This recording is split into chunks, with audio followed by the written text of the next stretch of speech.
She let her friend have a baby with her husband. He slept with her one last time, then divorced her, not knowing she was also pregnant. Hi, my beautiful family. It's your Mr. Peter. If you've made it here, pause for just a moment, because this is not just a story, it's a safe place. A quiet room for your heart to rest. Whether you've been here since the beginning or you just arrived today, you matter. You are loved. You are home. Before we begin, I want to send something sacred into your life. A prayer wrapped in light. I pray that peace moves through your soul like a quiet river, calming every storm you've carried alone. I pray that love returns to you, not loud or dramatic, but steady, healing, and true. May you be reminded of your worth in the smallest of ways. A kind glance, a soft breeze, a whisper in your heart that says, "You're still here and that's enough." And if you're holding pain, may it slowly turn into strength. If you're tired, may rest find you tonight. You are not forgotten. You are not invisible. You are deeply, endlessly, beautifully loved. Now, my sweet family, please don't leave the story in the middle. Every second is written with intention. For you. When you disappear halfway, it leaves an empty space that only your presence can fill. Some of you have said James doesn't sound like me. You're right, he doesn't. But he's carrying my words, holding my voice while I heal, with all the love I poured into them. If he's not reaching your heart, just say so. I'll always listen. But please, don't stay silent and slip away. That silence speaks louder than you think. Stay with us. Let this story hold you. And when it ends, please rate it out of 10, leave a comment, and tell me where you're watching from. Let's remind the world that love still lives here. And so do you. Let's begin. With all my love. Always. The man who left his wife for her best friend had no idea that their last night together had created the miracle child he'd spent 12 years praying for, or that both women had spent 19 years planning his total destruction. Joseph Rieger stepped out of his Tesla in the underground garage of the Meridian Tower, completely unaware that the woman emerging from the black Bentley had bought his building, his future, and his soul, with money earned from the ashes of the life he'd helped burn to the ground. Stacy Queen watched him across the concrete expanse, her manicured fingers trembling slightly as 19 years of carefully controlled rage threatened to consume her. He looked comfortable. That was the word that came to mind as she studied the man who had once been her everything. Comfortable in his expensive suit that probably cost more than she used to make in 3 months. Comfortable in his success that had been built with her stolen inheritance money. Comfortable in the life he'd constructed on the foundation of her destroyed dreams and broken promises. The sharp angles of ambition that had once made him so attractive had been softened by years of easy living, and his once lean frame showed the effects of prosperity and peace of mind, luxuries he'd denied her and their son, while he enjoyed every benefit of their suffering. Stacy remembered the last time she'd seen him, that devastating morning when everything fell apart. Rose had been 8 months into her fake pregnancy, and Joseph had been torn between duty to his wife and desire for the woman carrying what he believed was his child. In desperation, after 12 years of failed attempts to conceive, 12 years of negative pregnancy tests and doctors shaking their heads, Stacy had made the most naive decision of her life. "Sleep with me one more time," she had begged him the night before he planned to move in with Rose permanently. "Please, Joseph, just once more. Let me have that memory before you go. Let me pretend, just for one night, that we're still the couple who dreamed of children together." He had looked at her with such pain in his green eyes, such genuine anguish, that she had almost believed he loved her enough to stay. Almost. He had made love to her with a passion born of guilt and farewell, holding her like he was memorizing every curve, every breath, every heartbeat. His hands had trembled as they traced her body, his lips had whispered apologies against her skin, and his tears had mixed with hers as they moved together in the bedroom they had shared for 15 years. She had thought it was love. She had thought it was his way of honoring their marriage, their dreams of children, their promises of forever spoken in a church full of hope and possibility. She had been catastrophically wrong. The next morning, Joseph had packed his bags, signed divorce papers that Rose had already prepared, and walked out of their home without a backward glance. He moved in with Rose that same day, ready to be a father to the child that Stacy couldn't give him, ready to build the family that had eluded them for so long. 3 weeks later, Stacy discovered she was pregnant. 3 weeks too late to save her marriage, her best friend, or her faith in love itself. 3 weeks too late to matter to the man who had spent over a decade praying for this exact miracle. By then, Joseph was playing house with Rose, attending ultrasound appointments, painting nurseries in soft yellow because they wanted to be surprised, shopping for cribs and car seats, and all the baby accessories that should have been for their child. He was living the life that should have been theirs, the life that finally, miraculously, could have been theirs if he had just possessed an ounce of patience or loyalty. The pregnancy test had shown 2 pink lines, clear as destiny, mocking as fate.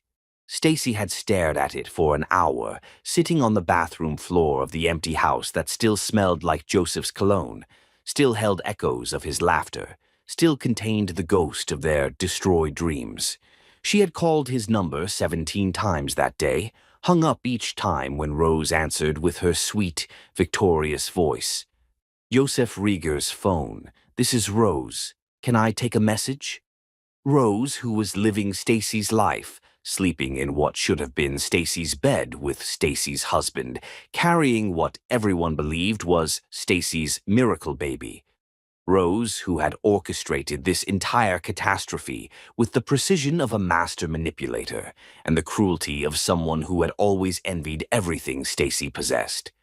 But Joseph Rieger had never been a patient man.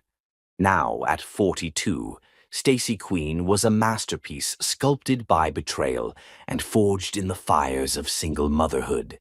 Her dark skin glowed with the confidence of a woman who had built an empire while raising a son alone, conquering boardrooms while teaching homework, closing million-dollar deals while budgeting for school supplies. Her natural hair was styled in an elegant crown that proclaimed her royalty to anyone with eyes to see, and her burgundy Armani suit, custom-tailored to fit her curves like liquid power, cost more than most people made in a year. Every curve of her body was deliberate, every gesture calculated, every breath drawn with the singular purpose of a predator who had spent 19 years stalking her prey. The transformation hadn't been easy. Those first years after Zion's birth had been a special kind of hell, sleepless nights feeding a baby while her body recovered from childbirth, days spent working 3 different jobs while trying to pump breast milk in restaurant bathrooms and office supply closets. She had learned to code from library books while Zion napped, taught herself business strategy from used textbooks she bought with food money, built her first website on a computer she'd bought with her pawned wedding ring. Black Crown Industries hadn't been built by accident or luck. Every acquisition, every merger, every calculated business move had been leading to this moment, the day Stacy Queen would walk into Joseph Rieger's world as his landlord, his superior, and ultimately his destroyer. She had spent 5 years quietly buying up properties across Manhattan, companies that supplied his business, debts held by his competitors, building a web of control so intricate that Joseph would never see his destruction coming until it was far too late to escape. The elevator chimed softly as it arrived, its brass doors opening like the gates of judgment. Stacy stepped inside, her Louboutin heels clicking against the marble floor with the rhythm of a countdown to war. As the elevator climbed toward the 42nd floor where Rieger Technologies maintained its offices, she allowed herself to remember the son Joseph had never met. Brilliant, beautiful Zion, who had graduated valedictorian from Harvard Business School and who had spent 19 years wondering why his father didn't want him. "Mama, why doesn't Daddy love us?" 7-year-old Zion's voice echoed in her memory, cutting through her heart like it had every time he'd asked that impossible question. She had worked 3 jobs to feed him, waiting tables at night, cleaning offices before dawn, tutoring rich kids in the afternoons, slept on floors when they couldn't make rent, sold her wedding ring to buy school supplies, all while Joseph lived in luxury with Rose and the boy they'd bought to complete their perfect family. The memories were acid in her veins. Zion's first steps taken in a cramped studio apartment, while Joseph was probably teaching Phoenix to walk in some sprawling suburban mansion. Zion's first words spoken to an empty room while she worked her 3rd job of the day, Joseph missing it all while he played daddy to another woman's child. Birthday parties with dollar store decorations and homemade cake while Phoenix enjoyed themed parties with professional entertainment and custom everything.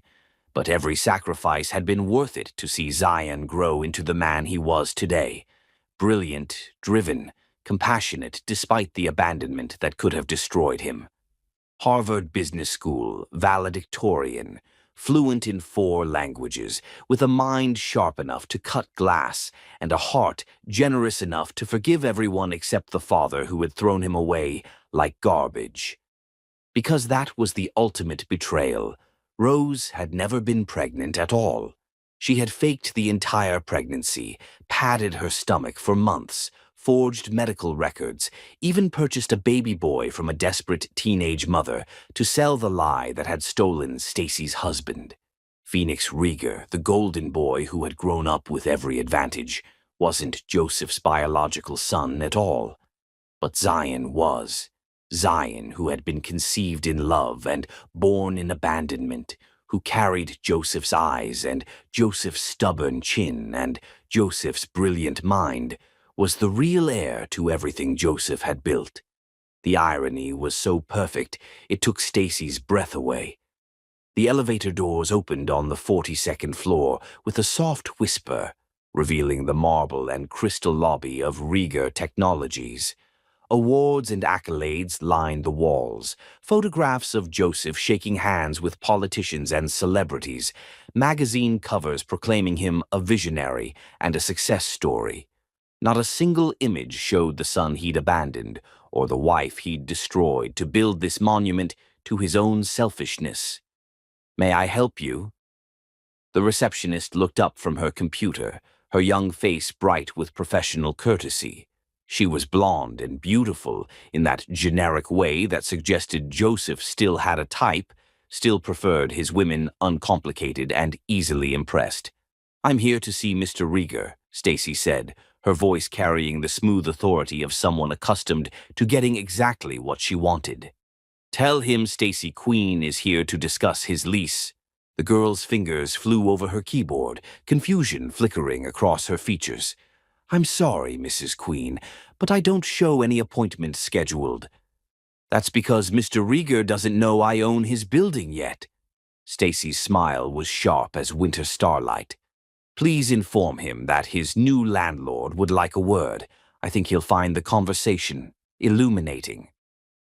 Through the glass walls of the conference room, she could see him, Joseph Rieger at 52, still handsome but wearing his success like armor against the world he'd helped create. He was laughing at something on his phone, probably a text from Rose, completely oblivious to the storm about to engulf his carefully constructed paradise.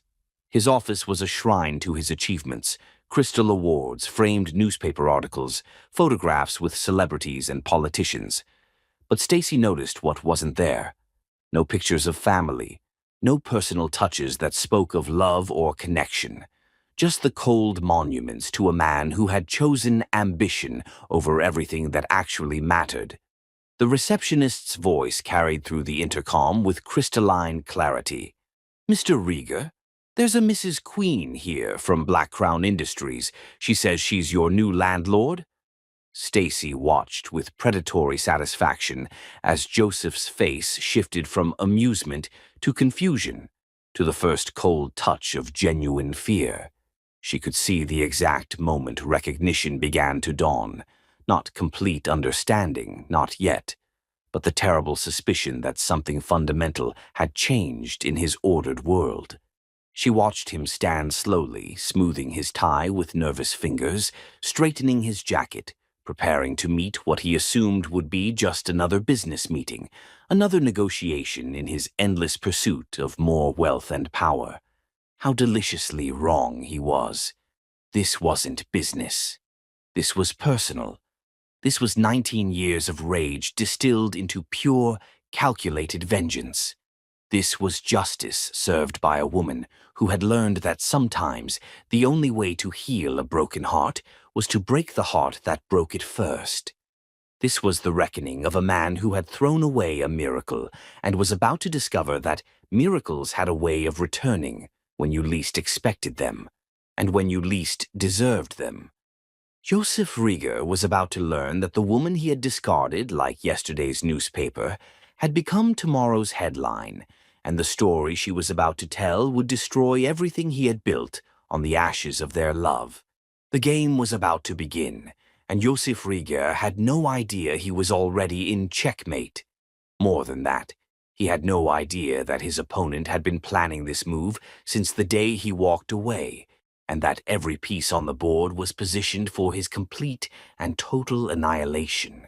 Stacy Queen smiled as she prepared to enter his office, her reflection in the elevator doors showing a woman who had transformed pain into power and was about to use both to bring down the man who had made her into the monster he was about to meet.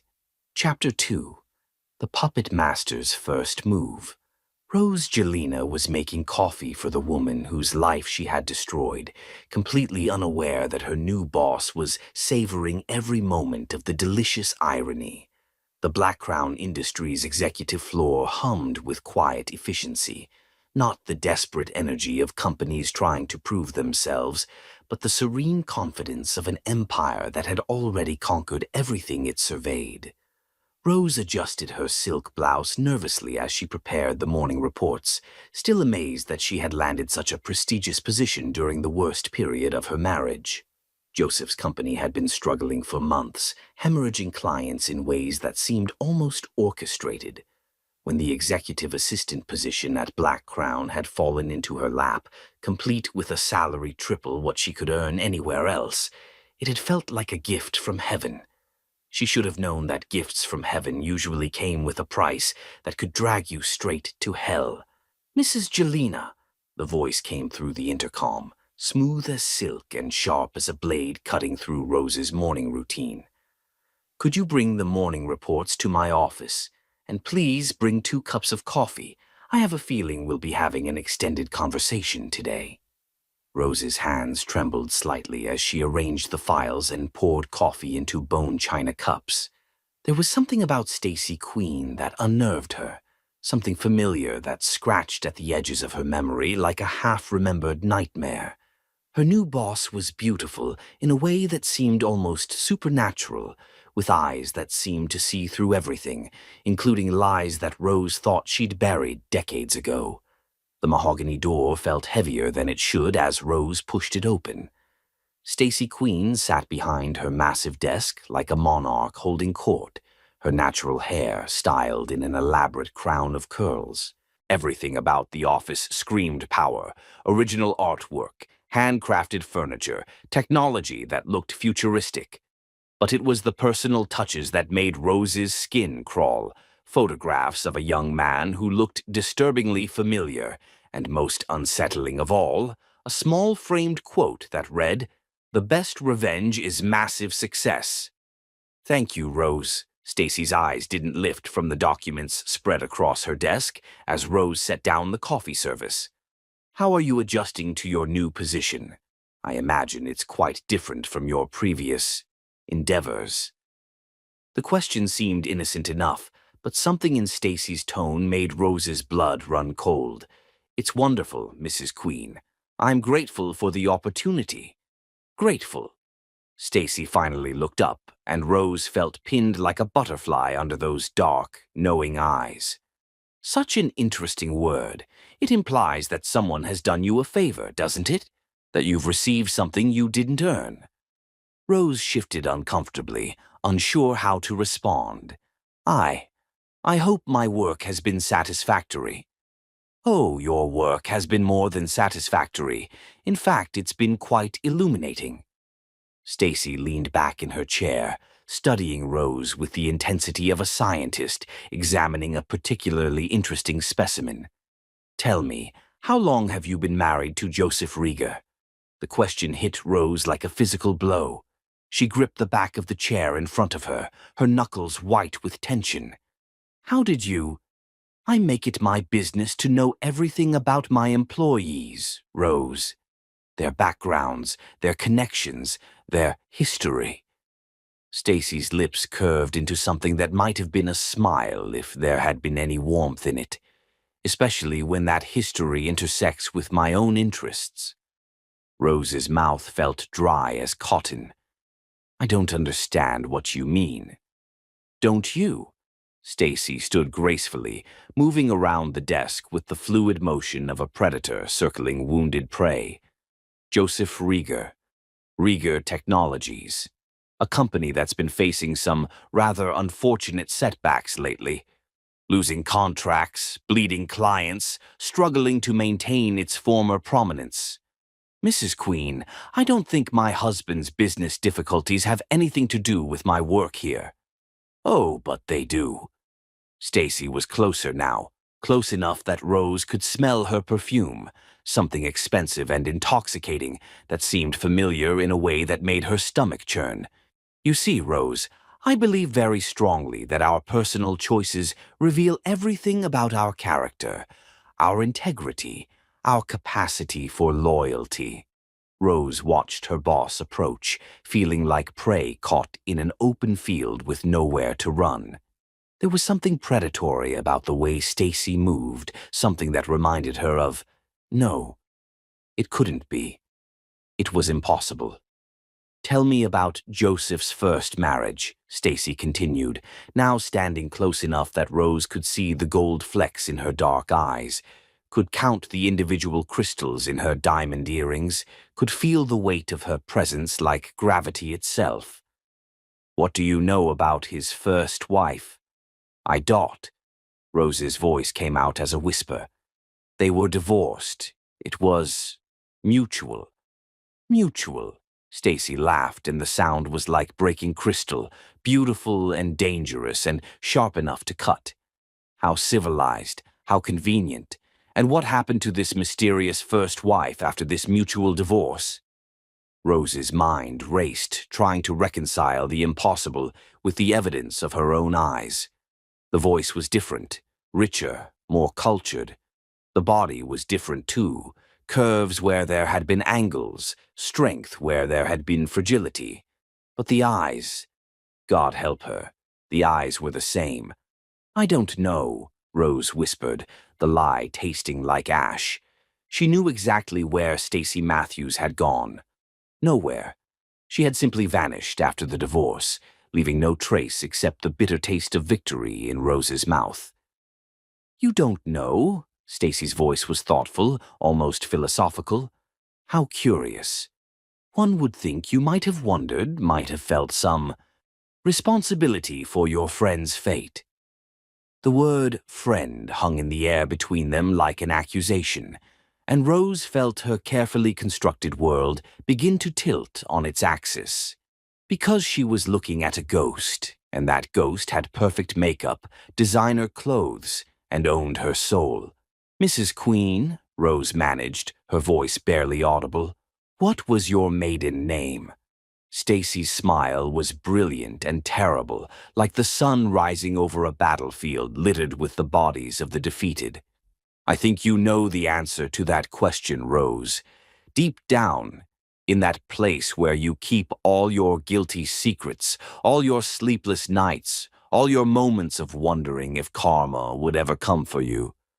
You've always known this day would come, The coffee cups slipped from Rose's nerveless fingers, shattering on the marble floor, like her carefully constructed life, like her 20-year-old lies, like her belief that she could steal someone's entire existence and never face consequences. Because she was looking at Stacy Matthews, but not the broken, abandoned girl she remembered. This was someone else entirely, someone powerful, someone dangerous, someone who had spent 20 years planning this exact moment. "Hello, Rose," Stacy said softly, her voice carrying the weight of every tear shed, every night spent alone, every moment of struggle and sacrifice that Rose had caused. "Did you miss me?"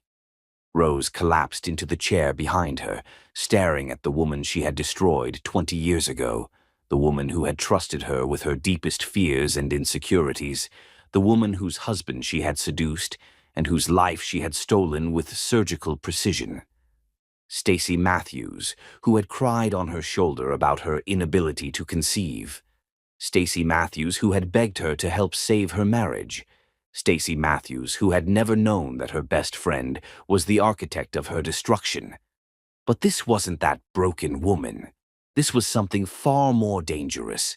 This was what happened when you destroyed someone completely, and they chose to rise from the ashes stronger, smarter, and infinitely more powerful than before. "How?" Rose whispered, her voice barely audible. "How did I become this?" Stacy gestured to her office, her empire, her transformation. "Pain, Rose. Beautiful, purifying pain. You and Joseph gave me the greatest gift imaginable. You stripped away every illusion I had about love, loyalty, and trust. You taught me that the world is a battlefield where only the strong survive. Stacy, Mrs. Queen," Stacy corrected sharply. "You lost the right to use my first name the day you decided to destroy my marriage for your own selfish desires." Rose flinched as if she'd been slapped. "Please, you have to understand. I never meant for things to go so far." "Didn't you?" Stacy returned to her desk, picking up a manila folder that made Rose's blood freeze in her veins. "Because the evidence suggests otherwise. The carefully planned seduction, the fake pregnancy, the forged medical records, the stolen inheritance money, the systematic destruction of a woman who trusted you with her life." Each accusation was a dagger, precisely aimed at Rose's heart. She had thought these secrets were buried, had convinced herself over the years that what she'd done was justified, that she'd simply taken what she deserved. But sitting in this office, facing the woman whose life she'd stolen, Rose realized that justice had been patient, and now it was time to pay every debt in full. "The inheritance," Rose breathed, understanding flooding through her like ice water. "Your father's money. This is how you built all this. My father's money that you and Joseph stole to fund your new life together." Stacy's voice was deadly calm. "The money that should have secured my future, provided for my child, given me the foundation to build something beautiful.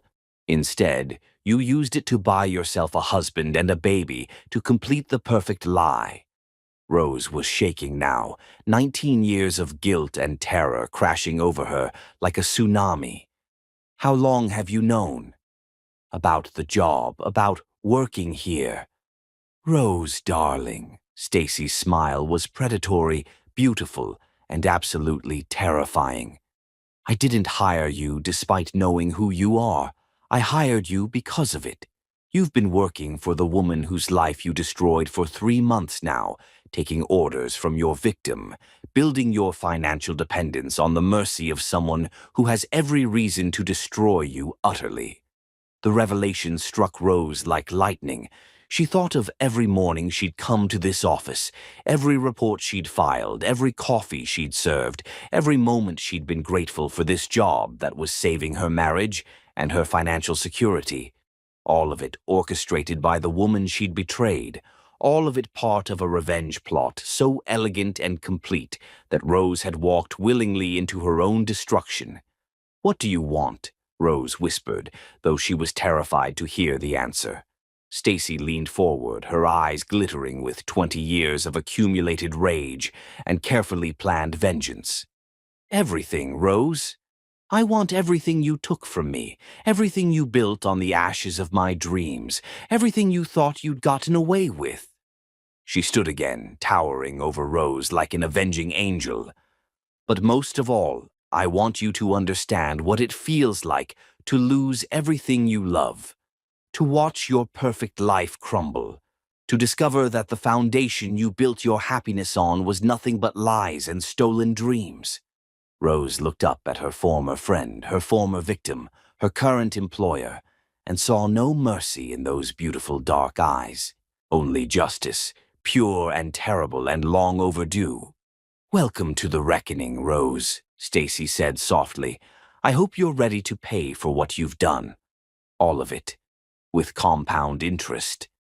The game had begun, and Rose Jelena was about to discover that karma wasn't just a concept. It was a woman named Stacy Queen, and she had spent 19 years becoming powerful enough to collect every debt in full. Chapter 3. A Mother's Sacrifice. Zion Queen was about to destroy his half-brother with kindness, and Phoenix Rieger had no idea that friendship could be the deadliest weapon of all. The Columbia University Library was nearly empty at 11 p.m., just the way Zion preferred it for conversations that mattered most. He sat across from Phoenix in the furthest corner, surrounded by towers of law books that created a fortress of privacy. The recording device hidden in his jacket would capture everything they needed. Phoenix Rieger was handsome in that effortless way that came from privilege, but there was something troubled in his green eyes, questions he was afraid to ask, doubts that gnawed at his perfect existence. "Mind if I sit?" Zion asked, gesturing to the empty chair across from Phoenix with calculated casualness. "Everywhere else is packed." Phoenix looked up from his MacBook Pro, the latest model, Zion noted, with a twist of bitter irony, and smiled with genuine warmth. "Of course, man. These tables are ridiculously small anyway." "Tell me about it." Zion settled into his chair, pulling out his own laptop, purchased with money his mother had earned scrubbing floors while pregnant, every dollar a testament to her determination that her son would have better. "I'm Zion, by the way." "Phoenix." The name rolled off his tongue with easy confidence, no doubt spoken 1,000 times to admiring professors, impressed dates, envious classmates. "Business major." "Psychology," Zion replied, his voice carrying just the right note of intellectual curiosity. "I'm fascinated by human behavior. What drives people to make the choices they make, especially when those choices destroy other people's lives?" Phoenix laughed, a sound free of any awareness of irony. "Sounds dangerous. You planning to psychoanalyze me?" "If you only knew," Zion thought, but he smiled back with practiced charm. "Only if you give me something interesting to work with." As they fell into conversation about classes and professors, Zion's mind wandered to his mother's stories, the raw, devastating truths about their struggle after Joseph's abandonment. "Your father left us the day after I told him I was pregnant," she had said on his 18th birthday. "He packed a bag, signed divorce papers, and moved in with Rose. He made it very clear that we were dead to him."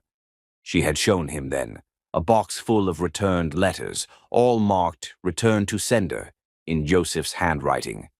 "Tell me about yours," Zion said, keeping his voice casual despite his racing pulse. Phoenix's face lit up with practiced happiness. "My parents are great. Dad owns a tech company. Mom handles the social stuff. They've been together forever. Really solid marriage." "Forever, huh? That's rare these days." "Well, not literally forever. Dad was married before, but that was ancient history. Before I was even born." Phoenix stirred his coffee absently. "I don't know much about it. Mom doesn't like to talk about her, and Dad never brings it up. I think it was messy." Messy.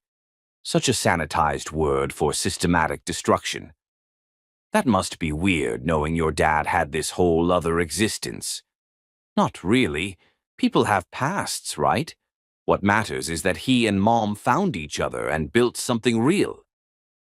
Built on the ashes of my mother's life, Zion thought. True love conquers all. Something like that. Phoenix grinned. You sound skeptical. I just think sometimes what we call love is really something else.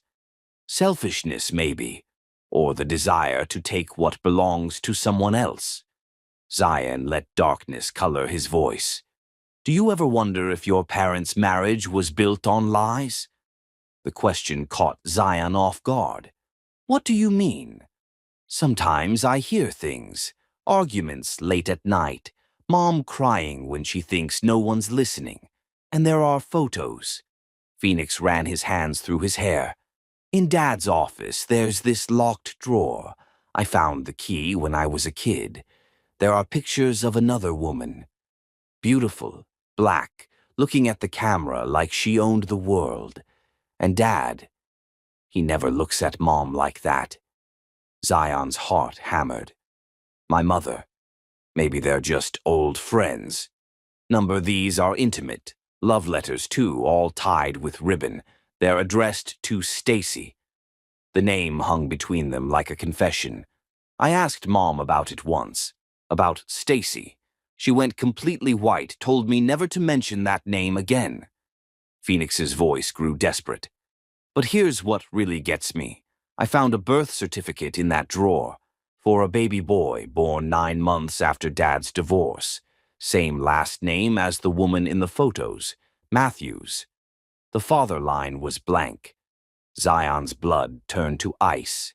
I think my dad abandoned a pregnant woman. I think he left his own child to be with my mom. Phoenix's hands shook.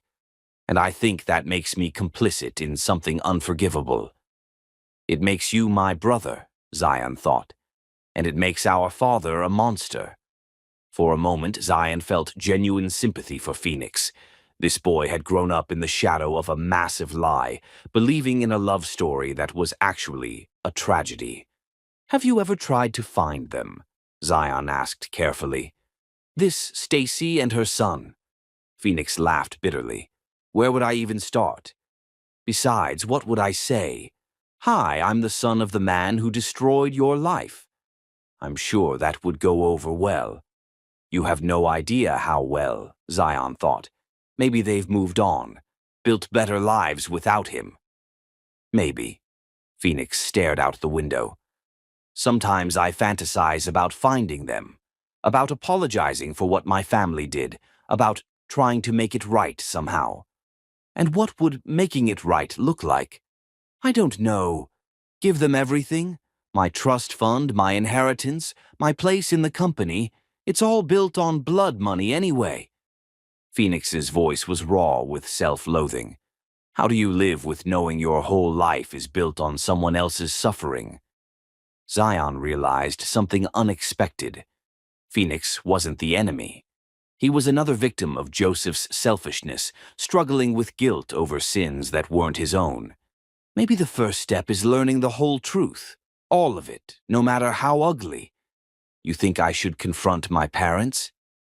I think secrets poison everything they touch. Your family's built on a lie, Phoenix. And lies always collapse eventually, usually when you least expect it. Phoenix nodded, something resolving in his expression. You're right. I need to know what really happened. Zion felt warmth bloom in his chest, not cold satisfaction, but genuine connection with this boy who was grappling with the same abandonment that had shaped Zion's life. Phoenix, he said, his voice gentle but purposeful. I think we're going to be good friends. Phoenix smiled, the first genuine expression Zion had seen from him. I'd like that. It's nice to talk to someone who gets it, you know, someone who understands that families are complicated. You have no idea how complicated, Zion thought, already planning his next move. Because Phoenix Rieger was about to learn the truth about his family, and when he did, He was going to help Zion destroy the man who had destroyed so many lives. Justice was patient, justice was thorough, and justice had perfect timing. Chapter 4: The Father's Cruelty Revealed. Joseph Rieger thought his darkest secret was buried forever until the ghost of his abandoned wife walked into his office carrying the evidence that would expose him as the monster he truly was. The mahogany door to Joseph's corner office seemed to weigh 1,000 pounds as Stacy pushed it open without knocking, her Louboutin heels clicking against the Italian marble with the measured cadence of a funeral march. Joseph looked up from his computer screen, his face cycling through confusion, recognition, and finally naked terror as 20 years collapsed into a single, devastating moment of truth. "Hello, Joseph." Stacy's voice was honey poured over broken glass, sweet enough to seduce and sharp enough to kill. "You look well. Success suits you better than conscience ever did." Joseph stood slowly, his hands trembling as he gripped the edge of his mahogany desk, a desk that had been purchased with money stolen from her inheritance, she noted with bitter satisfaction. The years had been kind to him in the way they were kind to men who never lost sleep over the lives they'd destroyed. His hair was silver at the temples now, distinguished rather than aged, and his Italian suit was tailored to hide the softness that came from decades of comfort and moral flexibility. Stacy. Her name fell from his lips like a prayer or a curse. She couldn't tell which. What are you doing here? How did I go from the broken woman you discarded like yesterday's garbage to the CEO who owns your building? Stacy moved through his office like she belonged there, trailing her fingers along his awards, his photographs, his carefully curated shrine to a success built on stolen foundations. The same way diamonds are formed, Joseph. Pressure, time, and an unbreakable core that refuses to be destroyed no matter how much weight the world piles on top of it. She paused in front of a wall covered with framed magazine articles and achievement awards, noting what wasn't there. No family photos, no personal touches that spoke of love or genuine connection. Just the cold monuments to a man who had chosen ambition over everything that actually mattered.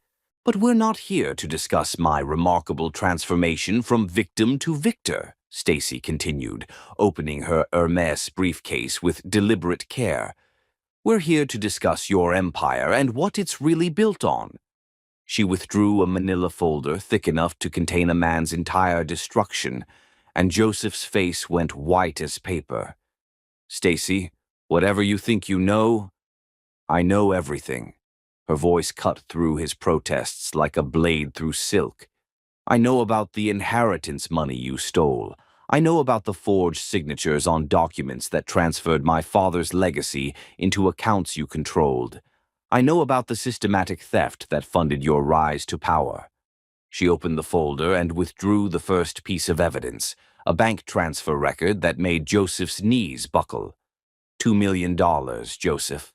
That was what my father left me to secure my future, to provide for the children we'd dreamed of having, to ensure that his daughter would never know poverty or want. Her voice never wavered, but Joseph could see the fury burning behind her dark eyes like stars in a night sky. "You stole it all. That money was in both our names, with forged signatures." She produced another document, this one bearing his handwriting but not hers. An expert forgery that had fooled bank officials 20 years ago, but wouldn't stand up to modern forensic analysis. "You practiced my signature for weeks, didn't you? Rose helped you perfect it, taught you the little flourish I always added to the I in Stacy." Joseph sank into his leather chair as if his legs could no longer support the weight of his sins. "You can't prove that in court. The statute of limitations expired for criminal prosecution, yes, but not for civil litigation, not for public humiliation, not for the complete destruction of your reputation and everything you've built on the foundation of my stolen dreams." Stacy's smile was sharp enough to cut glass. Besides, theft isn't the worst thing you did, is it, Joseph? She pulled out her phone and pressed play, filling the office with a recording that made Joseph's blood freeze. Rose's voice, young and cruel. She actually thinks you love her, Joseph.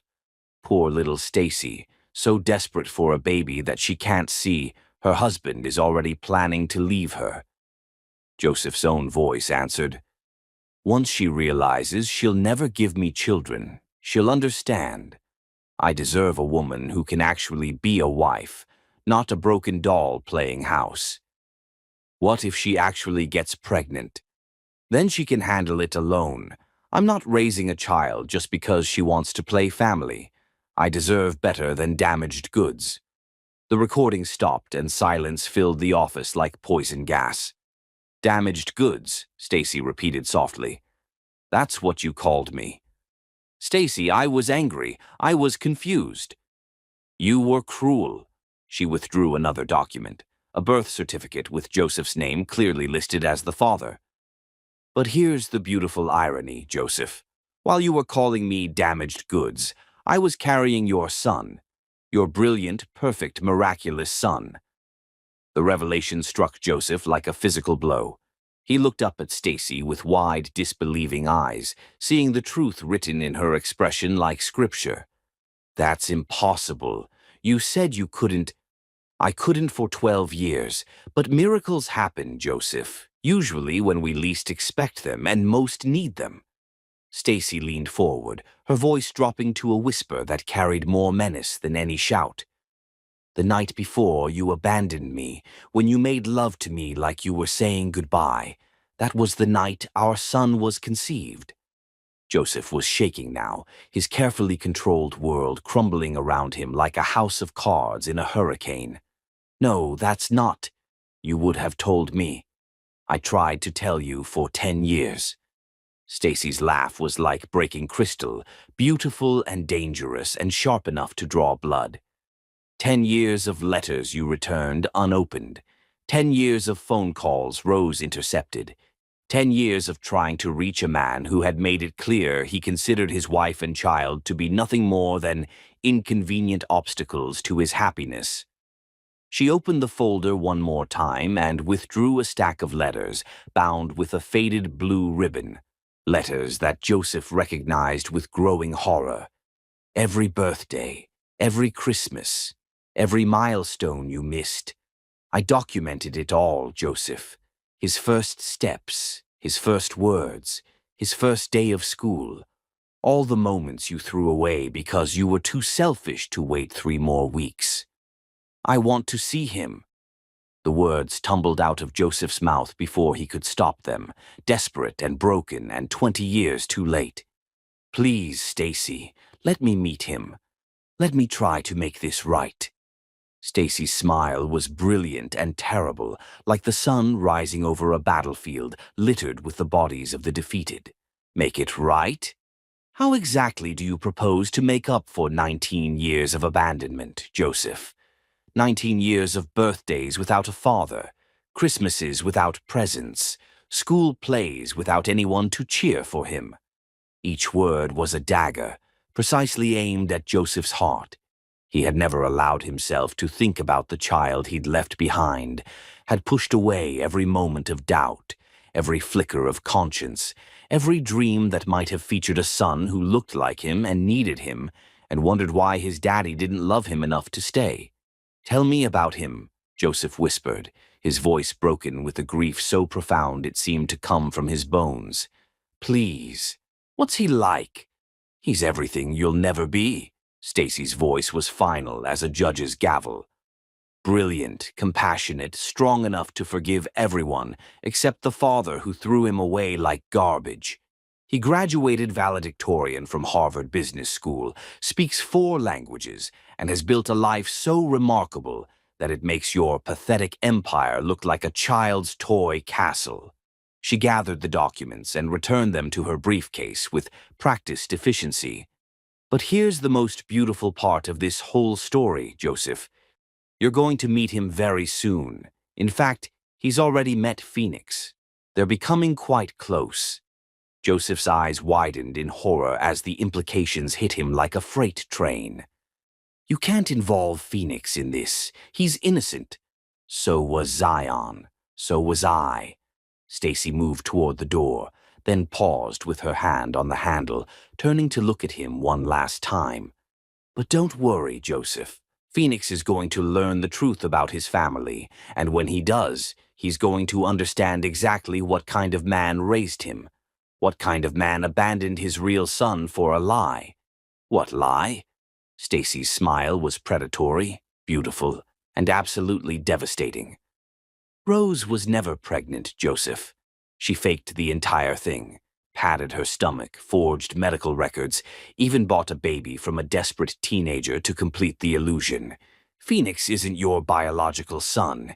He's just another victim of Rose's elaborate con game. The words hit Joseph like a physical blow, doubling him over with pain so intense he thought he might die from it. Because the revelation wasn't just about Phoenix, it was about everything. Every choice he'd made, every sacrifice he'd demanded, every moment of happiness he'd stolen from Stacy and Zion, all of it had been for a lie. He had thrown away his real son for a fantasy, had abandoned his pregnant wife for a woman who was playing him like a violin, had built his entire life on foundations of sand and deception. No, he whispered, but even as he spoke, he could see the truth in Stacy's eyes, could remember the inconsistencies he'd ignored, the questions he'd never asked, the doubts he'd pushed away because believing the lie was easier than facing the truth. 20 years ago, you made a choice, Stacy said, her voice carrying the weight of every tear shed, every night spent alone, every moment of struggle she'd endured because of his selfishness. You chose comfort over responsibility. You chose a lie over truth.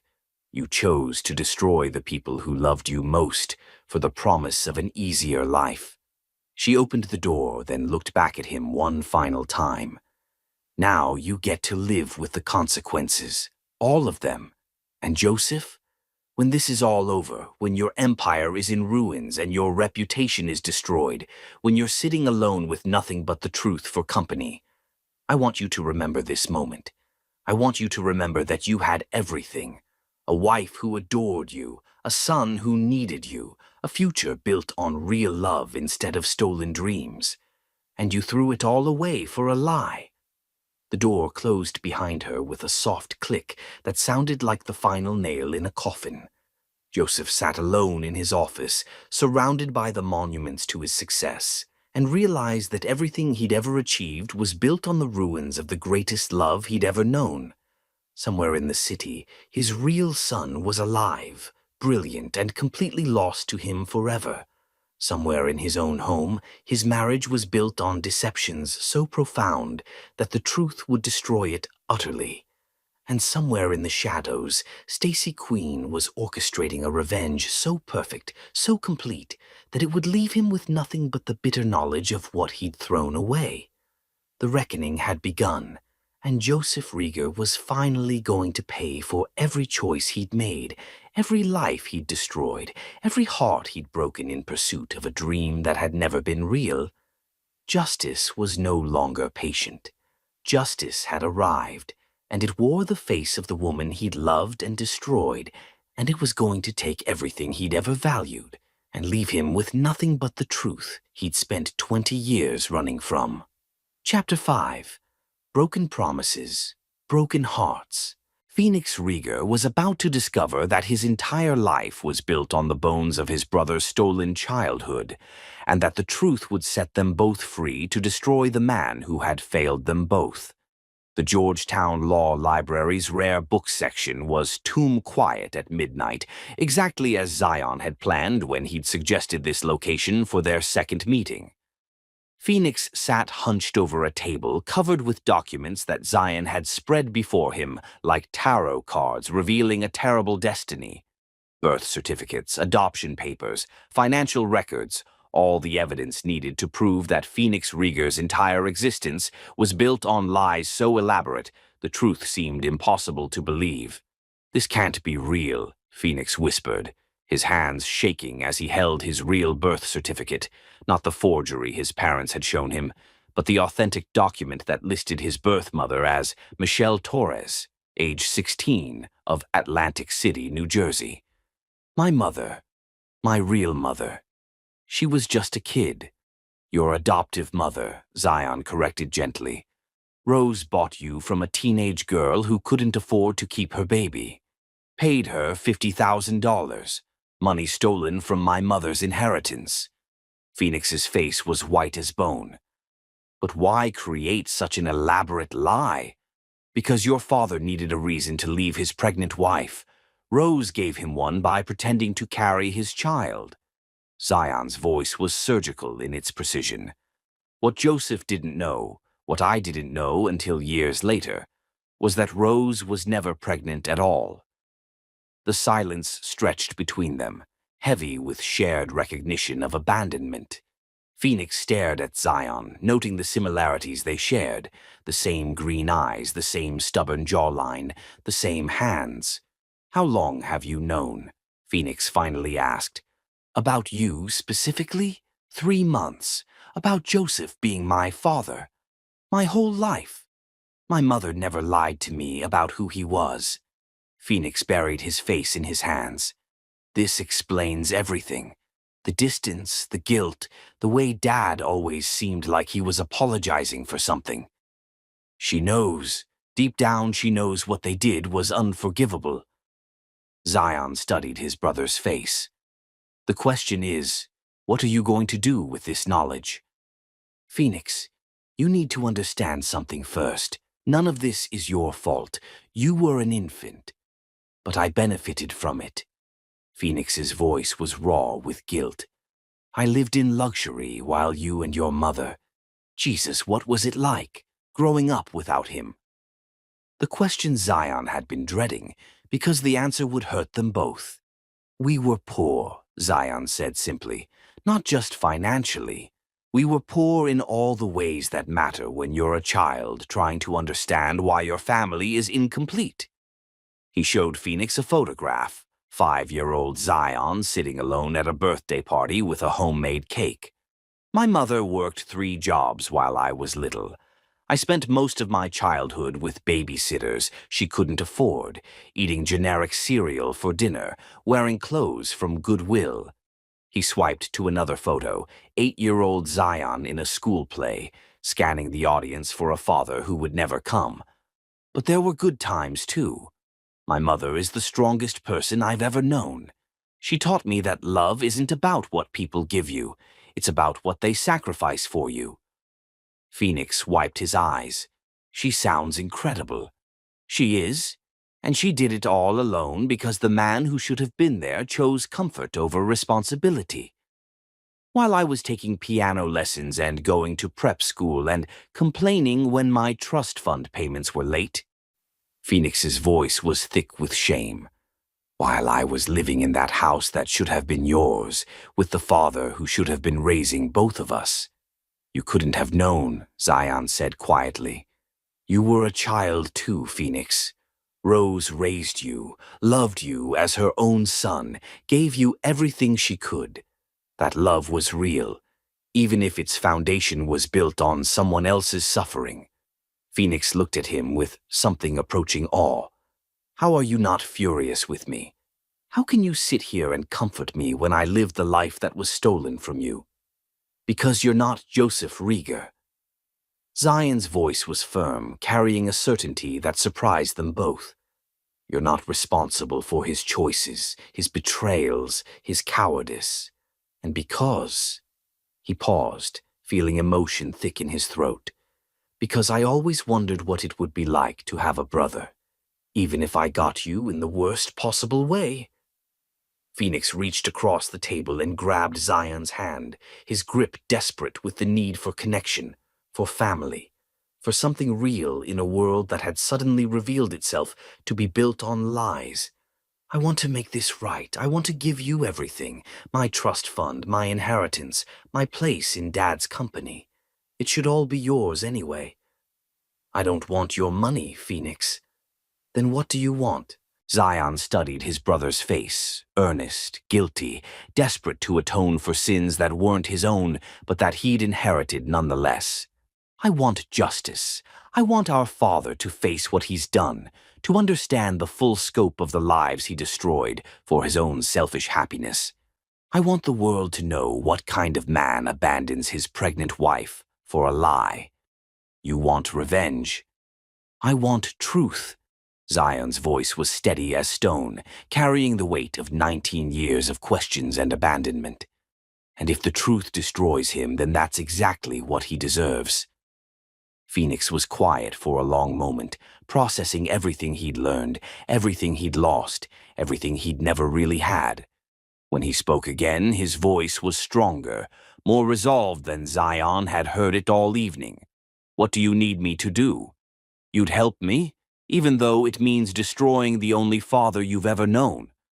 Joseph Rieger isn't my father. Phoenix's voice carried a new certainty, a strength born from finally understanding the truth about his origins. A father doesn't abandon his biological child. A father doesn't build his happiness on someone else's suffering. A father doesn't lie to his family for 20 years about where they came from. He squeezed Zion's hand tighter, and for the first time in his life, Zion felt what it was like to have someone choose him, really choose him, over the comfortable lie. You're my brother, Phoenix continued, his voice growing stronger with each word. That's real. That matters. That's something that can't be taken away or built on lies or destroyed by the truth. Whatever you need, whatever it takes to make Joseph pay for what he did to you and your mother, I'm in. Zion felt something warm and unfamiliar bloom in his chest. Not the cold satisfaction of revenge, but the genuine warmth of brotherhood, of family, of someone who finally understood the weight he'd been carrying alone for 19 years. There's something else you should know, Zion said quietly. My mother, she's not just any successful businesswoman. She's Stacy Queen, Chief Executive Officer of Black Crown Industries. Phoenix's eyes widened with shock and growing understanding. Black Crown Industries. They own half of Manhattan. She's one of the most powerful women in the country. She built that empire from nothing, from the ashes of what Joseph and Rose did to us. Zion's voice carried pride mixed with something darker, more dangerous. And now she owns the building where his company operates. She owns his lease, his contracts, his ability to continue the lie he's been living for 20 years. She's going to destroy him. She's going to give him exactly what he gave us. Nothing. No family, no security, no future built on someone else's pain. Zion leaned forward, his eyes meeting Phoenix's with perfect understanding. But she wants him to understand what he threw away first. She wants him to see the son he abandoned, to know what he lost, to realize that his selfishness cost him everything that actually mattered. She wants you to confront him. She wants us to confront him. Together. Zion smiled, and for the first time since they'd met, it reached his eyes. Brothers united against the man who failed us both. Phoenix nodded firmly, his jaw set with determination. When? Tomorrow night. There's a charity gala, one of those society events where wealthy people congratulate themselves for donating money they'll write off on their taxes. Rose organized it, of course, because she loves being the center of attention. Zion's voice carried dark amusement. My mother will be there as one of the honored guests. Black Crown Industries is the lead sponsor. As brothers, as the sons he destroyed and the sons he lost. Zion stood, extending his hand to Phoenix, with ceremony that felt like a ritual, like the formal beginning of something that would change both their lives forever. Are you ready for this? Really ready? Because once we do this, there's no going back. Your comfortable life, your family's reputation, everything you thought you knew about yourself, it all gets burned to the ground. Phoenix stood and grasped Zion's hand firmly, his grip steady despite everything he'd learned, everything he'd lost, everything he was about to sacrifice for the sake of truth and justice, and the brother he'd never known he needed.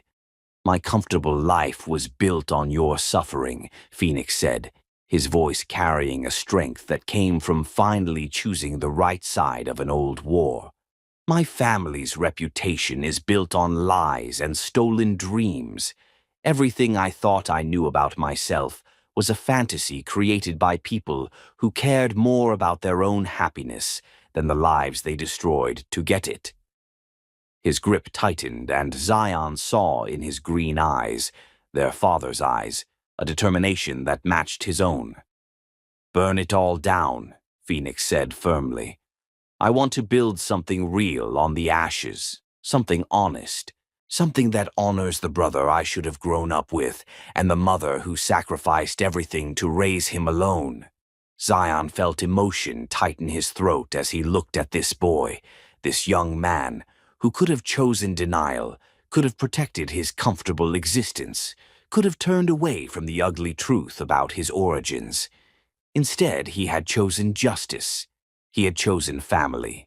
He had chosen to stand with the brother whose life had been stolen to provide him with the illusion of legitimacy. "There's one more thing," Zion said as they prepared to leave the library and the last remnants of Phoenix's old life behind.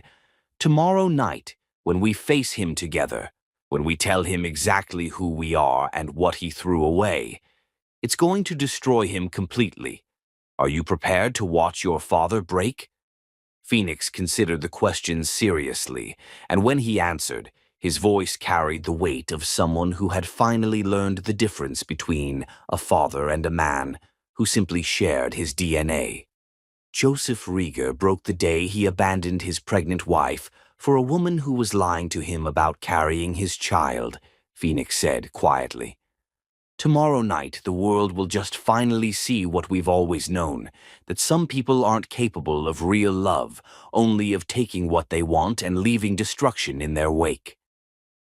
They walked out of the library together, two young men bound by blood and betrayal, and the shared determination to make their father face the truth about what he'd thrown away in pursuit of a lie. Justice was patient, justice was thorough, and justice had perfect timing.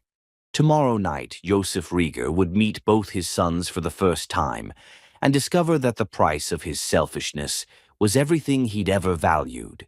Chapter 6: Masks Fall Away. Rose Jelena was about to discover that working for the woman whose life she destroyed was nothing compared to facing her in a room with no witnesses and nowhere to run. The Black Crown Industries boardroom felt like a cathedral built for the worship of power, mahogany panels that gleamed like dark mirrors, a conference table that could seat 20, but tonight held only two women separated by 19 years of betrayal and an ocean of unpaid debts.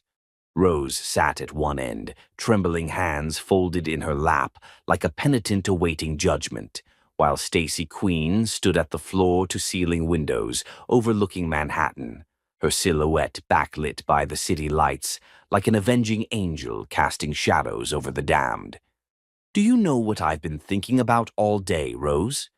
Stacy's voice was conversational, almost friendly, which somehow made it infinitely more terrifying than if she'd been screaming. "I've been thinking about the last conversation we had as friends. Do you remember it?" Rose's mouth felt dry as sand. "Stacy, please." "Mrs. Queen," Stacy corrected without turning around. "You lost the right to use my first name the day you decided that destroying my life was worth the price of stealing my husband." She turned from the window, and Rose gasped at the transformation. Gone was any pretense of the corporate executive maintaining professional distance. This was Stacy Matthews unleashed, raw, dangerous, beautiful, in the way that hurricanes were beautiful just before they destroyed everything in their path. "But you do remember that conversation, don't you?" Stacy moved toward the conference table with predatory grace. "It was a Tuesday night in October. I was making dinner, your favorite chicken parmesan, and you were sitting at my kitchen table, holding my hand while I cried." Rose closed her eyes, but the memory crashed over her anyway. She could still smell the garlic and oregano, could still feel the warmth of Stacy's kitchen, could still hear her own voice offering comfort while plotting destruction. "I told you I thought Joseph was pulling away from me," Stacy continued, her voice growing softer and more dangerous with each word. "I told you I was scared he was going to leave me for someone who could give him children. And do you remember what you said to me?" "Please don't do this," Rose whispered. "You said, 'Stacy, honey, you're being paranoid. Joseph loves you. He would never hurt you like that.'" Stacy's laugh was like breaking glass. "You held my hand and looked me in the eye and told me I was imagining things. All while you were already 3 months into your fake pregnancy, already planning to steal my husband, already counting the days until you could destroy everything I'd ever loved." Rose felt tears streaming down her face, but she knew they would find no sympathy here. "I never meant for it to go so far. I never meant to hurt you so badly. Didn't you?" Stacy opened a leather portfolio and spread photographs across the polished table like tarot cards revealing a terrible destiny. "Because these suggest otherwise." Rose stared in horror at images she thought had been destroyed 20 years ago. Photographs of her with padding under her clothes, practicing her fake pregnancy walk in the mirror. Pictures of her meeting with the teenage mother who would sell her baby. Documents showing the forged medical records, the fake ultrasound images, the elaborate web of lies she'd constructed to steal another woman's life. "You kept everything," Rose breathed. "I kept everything because I knew someday I'd need it. Someday justice would require evidence and I would be ready." Stacy picked up one of the photographs, Rose laughing as she adjusted the pillow that created her fake belly. "Look at your face in this picture, Rose. Look at how happy you are. This isn't the face of someone who never meant to hurt anyone. This is the face of someone who took pleasure in destroying her best friend's life." Rose buried her face in her hands, but Stacy wasn't finished. She pressed a button on the conference table, and suddenly the room filled with Rose's own voice from 20 years ago. Young, excited, cruel in its triumph. "I can't believe it's actually working, Mom. Stacy really thinks Joseph is torn between staying with her and coming to me. She has no idea I'm not even pregnant." Her mother's voice, equally conspirative. "Just remember, honey, once you get him to leave her, you'll need a real baby to complete the story. That girl in Atlantic City is still willing to sell. 50,000, and she signs away all parental rights. Joseph will never know the difference, and by the time the baby's born, Stacy will be long gone and forgotten." The recording stopped, and Rose looked up to find Stacy standing over her like judgment incarnate. "Forgotten," Stacy repeated softly. "That's what you thought would happen to me, wasn't it? That I would just disappear, fade away, become nothing more than an inconvenient memory in Joseph's past. I was young, I was stupid. You were evil." Stacy's voice cut through Rose's excuses like a blade. "Young people make mistakes, Rose. They don't orchestrate elaborate schemes to destroy innocent women for sport. They don't steal inheritances to fund their deceptions. They don't buy babies to complete their lies." She leaned down, bringing her face level with Rose's, close enough that Rose could see the gold flecks in her dark eyes, could smell her perfume, could feel the terrible weight of her presence. "But here's what really interests me about that recording, Rose. Do you hear what's missing?" Rose stared at her in confusion. "Love," Stacy said simply. "In all your scheming, all your planning, all your excitement about stealing my husband, not once do you mention loving him. Not once do you talk about wanting to build a life with him, or caring about his happiness, or even finding him attractive." She straightened, towering over Rose like a queen pronouncing sentence on a condemned criminal. "You didn't love Joseph. You envied me. You wanted what I had, the beautiful house, the successful husband, the perfect marriage, and you didn't care who you had to destroy to take it for yourself. That's not true, isn't it? Stacy pulled out another recording device. Shall we listen to the conversation you had with Joseph 3 days after he moved in with you? The one where you admitted you'd been planning to seduce him since the day you met him. Rose's face went white. You recorded that too? I recorded everything, Rose. Every phone call, every conversation, every moment of your betrayal. I was pregnant, abandoned, and desperate. But I wasn't stupid. I knew that someday I'd need proof of what you'd done to me. She pressed play, and Joseph's voice filled the room, younger but recognizable. Sometimes I wonder if I made the right choice, leaving Stacy for you. We had so much history together. Rose's voice calculating and cold. Joseph, honey, you can't live in the past. Stacy was never going to give you children. I am. We're building a real family here, not playing house with someone who can't fulfill her basic function as a wife. I just feel guilty sometimes, like maybe I gave up too easily. Well, if it makes you feel better, I've been planning this since the day I met you both. I've wanted you since that first dinner party, and I knew eventually I'd find a way to take you from her. Some women are meant to be wives and mothers. Others are just placeholders until the right woman comes along. The recording stopped and Rose felt something die inside her chest. Because hearing her own words, her own voice speaking those terrible truths, she finally understood the full scope of what she'd done. She hadn't just stolen a husband, she'd destroyed a woman's entire existence for the sake of a prize she'd never even wanted beyond its symbolic value. 20 years, Stacy said quietly. 20 years you've lived with the knowledge of what you did, and you never once tried to make amends. Never once reached out to see if I was alive or dead, if I needed help, if your actions had destroyed me completely. I thought about it sometimes, Rose whispered. Late at night, when Joseph was asleep, I'd wonder what happened to you. If you were okay. But not enough to actually find out, not enough to risk disturbing your perfect life with inconvenient guilt. Stacy's smile was sharp enough to cut glass. Well, Rose, I'm here to tell you exactly what happened to me after you destroyed my life. She moved to the wall of windows, gesturing to the city spread out below them like a kingdom awaiting its queen. I spent the first year homeless. Did you know that? While you were decorating nurseries and planning baby showers with my stolen inheritance money, I was sleeping in shelters and eating at soup kitchens because I was too pregnant to work most jobs. Rose flinched as if she'd been struck. I gave birth to Zion in a charity hospital, surrounded by strangers, because the man who should have been holding my hand was holding yours instead. I named him Zion because it means highest point. I wanted him to know that even though we'd hit bottom, we were going to climb higher than anyone thought possible. Stacy's voice grew stronger, more commanding, as she recounted her transformation from victim to victor.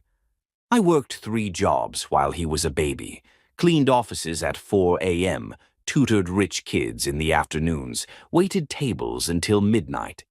I taught myself computer programming from library books while he napped, built my first website on a computer I bought with my pawned wedding ring. Stacy, I'm so sorry. Mrs. Queen, Stacy corrected sharply, and I don't want your apologies, Rose. Apologies are for people who make mistakes. What you did wasn't a mistake. It was a deliberate, calculated destruction of another human being for your own entertainment. She turned back to face Rose, and her expression was terrible in its beauty. But I want you to understand something important. Every night I slept on a shelter cot. Every day I chose between feeding my son and feeding myself. Every moment I struggled to survive with the child you forced me to raise alone. I was building something. I was becoming something you could never imagine in your worst nightmares. I can see that. You've become incredibly successful. I've become your reckoning. Stacy's voice was final as a judge's gavel. I've spent 19 years building the power to destroy you as completely as you destroyed me. And now, Rose, it's time to collect. She walked to the conference table and picked up a legal document that made Rose's blood freeze. Effective immediately, you're terminated from Black Crown Industries. Security will escort you from the building, and you'll find that your employee access has been revoked, your corporate credit cards canceled, and your final paycheck. Well, let's just say there won't be one. You can't do this. I need this job. Joseph's company is failing. We need the income.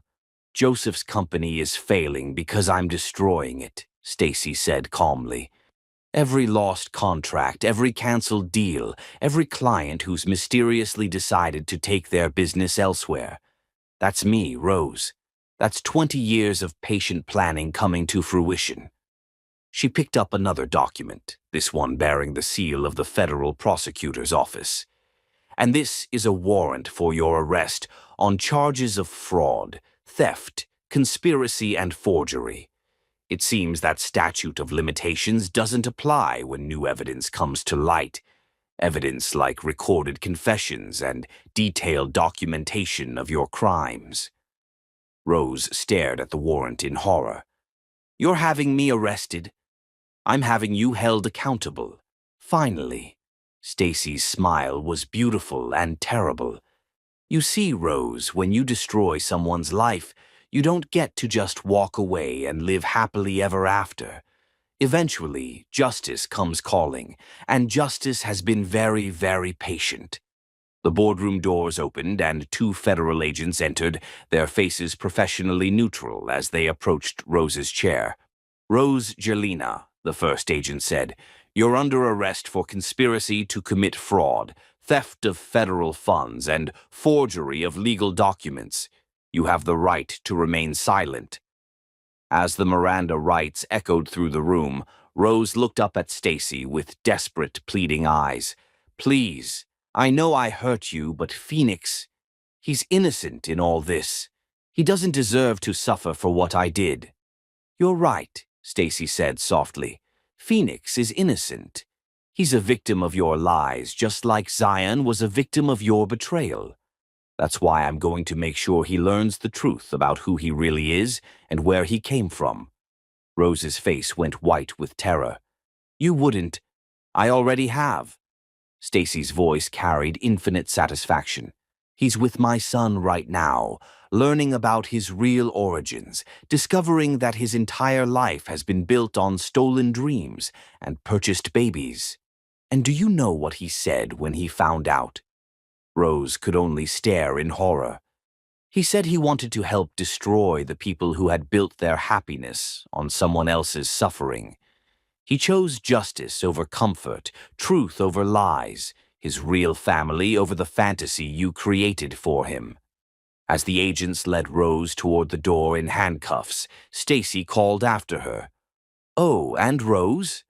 When you're sitting in your cell tonight, I want you to think about something. Joseph is going to discover very soon that Phoenix isn't his biological son, that everything he threw away my love for was a lie, that he sacrificed his real family for a woman who never loved him and a child who isn't even his. Rose stumbled, the full weight of her approaching destruction finally hitting her. 20 years ago, you taught me that love isn't enough, Stacy continued, her voice carrying across the boardroom like a funeral dirge. You taught me that power is the only thing that matters, that the strong take what they want and the weak suffer in silence.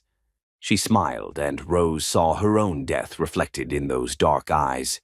Thank you for the lesson, Rose. I learned it well.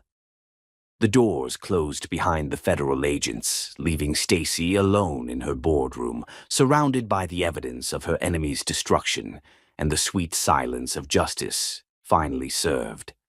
Phase 1 was complete. Rose was finished, her life destroyed as thoroughly as she had once destroyed Stacy's. Now it was time for Joseph to face his reckoning. And unlike Rose, He would have no idea what was coming until it was far too late to save himself. Chapter 7. The Son's Fury. Joseph Rieger was about to meet the son he abandoned and discover that some sins create monsters more dangerous than any father's worst nightmare. The charity gala at the Plaza Hotel buzzed with Manhattan's elite, crystal champagne flutes catching light from chandeliers that cost more than most people's houses, designer gowns and tailored tuxedos creating a sea of wealth and privilege that would have been beautiful if it weren't built on so much blood. Joseph stood near the bar, his hands shaking as he nursed his third scotch of the evening, his eyes scanning the crowd for any sign of the woman who had walked back into his life like a beautiful apocalypse. He hadn't slept in 3 days, not since Stacy had left his office with threats that felt more like promises and evidence that could destroy everything he'd built on the foundation of her stolen dreams. Rose hadn't come home last night. Her phone went straight to voicemail, and her assistant claimed she'd called in sick. And Phoenix had been strange and distant all week, asking pointed questions about family history that made Joseph's skin crawl with unease. Something was coming. Something terrible and inevitable and perfectly deserved. Mr. Rieger. A young man's voice, polite but carrying an edge that made Joseph's blood freeze. I was hoping we could talk. Joseph turned and found himself looking into his own eyes. Green eyes, the exact shade he saw in the mirror every morning, set in a face that was younger but unmistakably familiar. The boy was tall, well-built, dressed in a tuxedo that fit him like it had been made specifically for his frame. Everything about him radiated confidence and intelligence and a kind of controlled fury that reminded Joseph of someone he was trying desperately not to think about. "I'm sorry. Do we know each other?" Joseph managed, though even as he spoke the words, he knew they were a lie. He knew exactly who this young man was, had known from the moment their eyes met across the crowded ballroom. "Not yet," the boy said, extending his hand with ceremonial formality. "But we should. I'm Zion Queen. I believe you knew my mother." The name hit Joseph like a physical blow, doubling him over with pain so intense he thought he might collapse right there on the marble floor. Zion, his son, the child he'd abandoned before birth, the boy who should have called him father, the miracle he'd thrown away for a lie. "I. Joseph's voice failed him completely. He stared at this young man, this stranger who shared his face and his eyes and his stubborn chin, and felt 20 years of willful ignorance crashing down around him like a house of cards in a hurricane. "You're having trouble speaking," Zion observed, his voice carrying clinical interest as if he were studying a fascinating specimen under a microscope. "I imagine this is quite a shock. Meeting the son you abandoned tends to have that effect on worthless fathers." The words were delivered with surgical precision, each syllable designed to cut as deeply as possible. Joseph felt blood drain from his face as he processed the magnitude of what was happening. "Zion," he whispered, the name feeling foreign and familiar on his tongue. You're really your son?" "Yes." Zion's smile was sharp enough to draw blood. "Surprised? You shouldn't be. After all, you're the one who made love to my mother that last night, the night before you abandoned her for a woman who was lying about being pregnant with your child." Joseph looked around desperately, hoping no one else was hearing this conversation, but the party continued around them in blissful ignorance of the family drama unfolding in their midst. Where have you been all these years?" Joseph's voice was hoarse with emotion he didn't know how to process. "Where have I been?" Zion's laugh was like breaking glass. "I've been growing up without a father, Joseph. I've been wondering why I wasn't good enough for you to stay. I've been watching my mother work 3 jobs to keep us fed, while you lived in luxury with another woman's baby." Each word was a dagger, precisely aimed at Joseph's heart. He found himself unable to speak, unable to breathe, unable to do anything but stare at this beautiful, terrible young man who carried his features and his mother's fire. "But I'm being rude," Zion continued, his voice taking on a mockingly conversational tone. "We should talk properly, father to son. You know, all those conversations we should have had when I was learning to walk, or starting school, or graduating valedictorian from Harvard Business School." "Harvard?" Joseph's voice cracked. "You went to Harvard?" "Full scholarship. Turns out abandoned children develop quite a strong work ethic when they understand from an early age that no one else is coming to save them." Zion's eyes glittered with malice. "But don't worry, Joseph. You didn't miss everything. You're here for the most important conversation we'll ever have." "I want to explain." "Explain what?" "How you made love to my mother and then abandoned her the next morning. How you returned every letter she sent unopened. How you built your entire empire with money stolen from her inheritance." Zion's voice was getting louder, and Joseph could see other guests beginning to notice their conversation. "Please, keep your voice down." "Why? Afraid people might learn what kind of man you really are?" Zion stepped closer, and Joseph could see rage burning behind those familiar green eyes.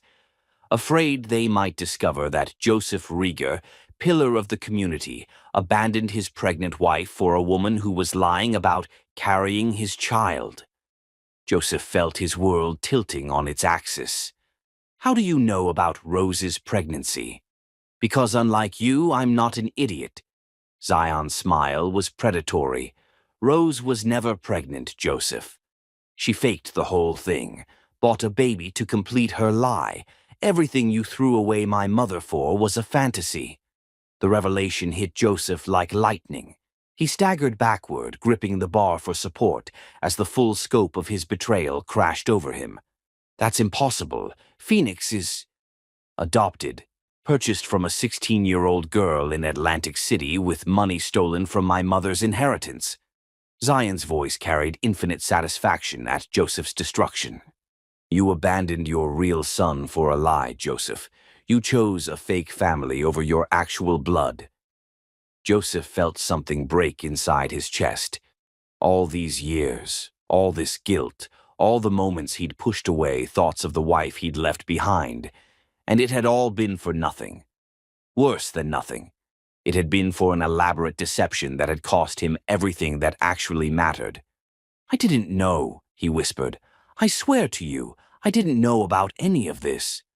"You didn't know because you didn't want to know. You wanted the easy answer, the comfortable lie, the path that didn't require you to face responsibility." Zion leaned in close, his voice dropping to a whisper that somehow carried more menace than any shout. "But here's what I want you to understand, Joseph.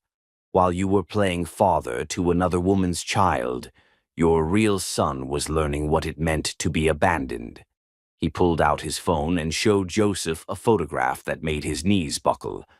A small boy, maybe 5 years old, sitting alone at a birthday party with a homemade cake and no guests. "That's my 5th birthday," Zion said softly.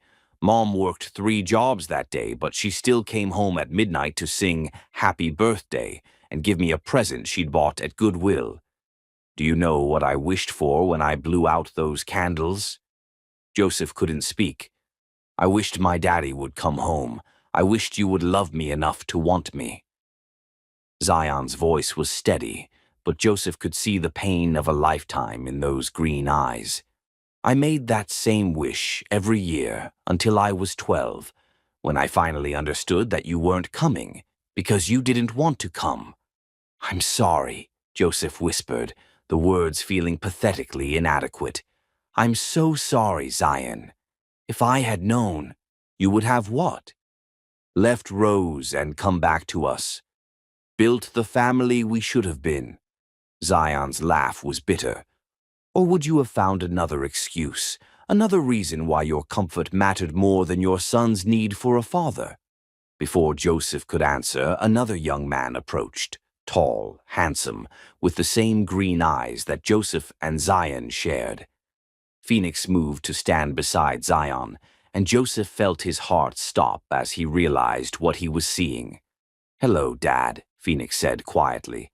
"I'd like you to meet my brother." Joseph stared at his two sons, standing together, united in a way that should have been natural, but felt earth-shattering in its implications. "Phoenix, what are you doing here?" "Learning the truth about our family, about what you did to Zion and his mother, about what Rose did to all of us." Phoenix's voice carried a strength Joseph had never heard before. "Did you really think we'd never find out? That you could build your life on lies and stolen dreams and never face consequences? Phoenix, you don't understand." "I understand perfectly. You abandoned your pregnant wife for a woman who was lying about being pregnant. You stole money that should have secured your real son's future. You returned letters from the mother of your child without even reading them." Phoenix's voice grew harder with each accusation.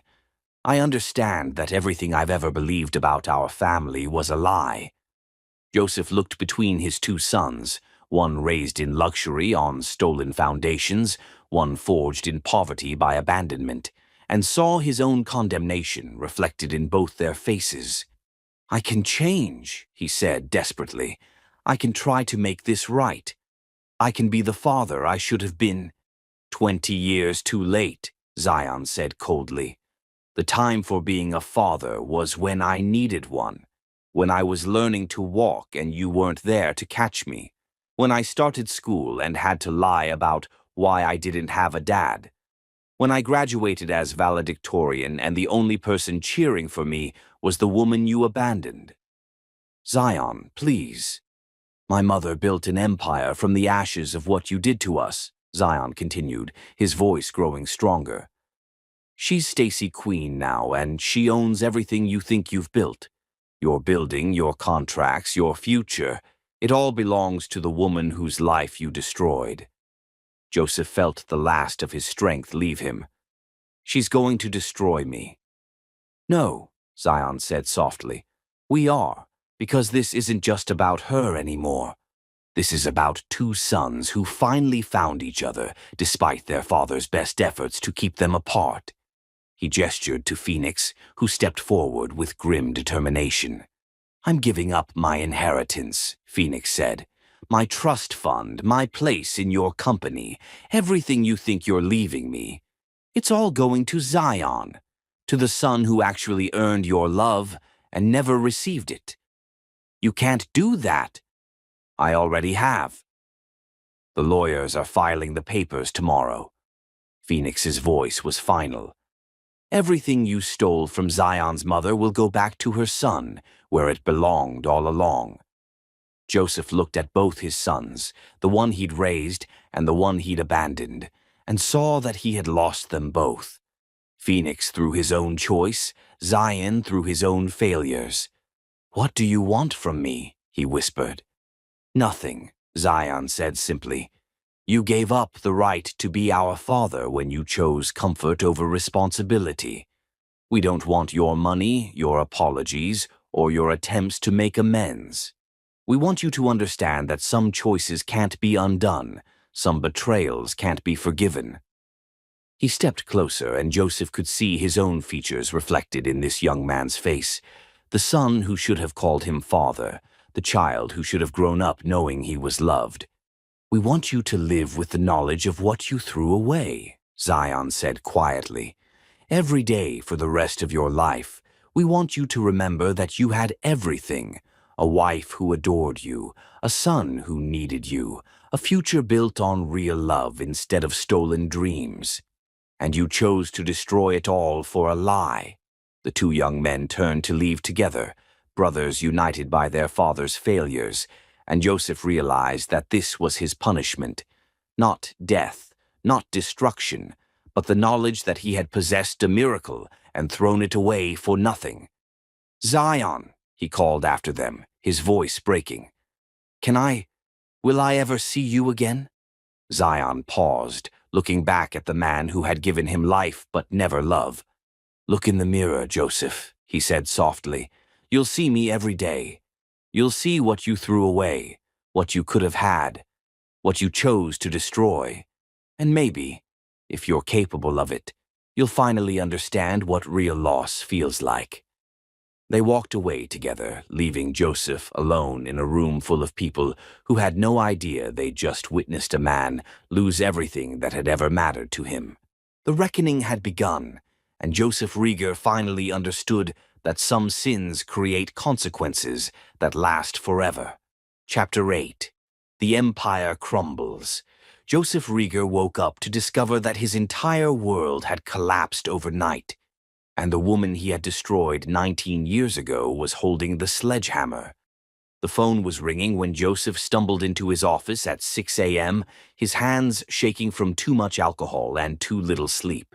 The charity gala had ended with him drunk and alone, watching his two sons walk away together while his carefully constructed life imploded around him like a controlled demolition.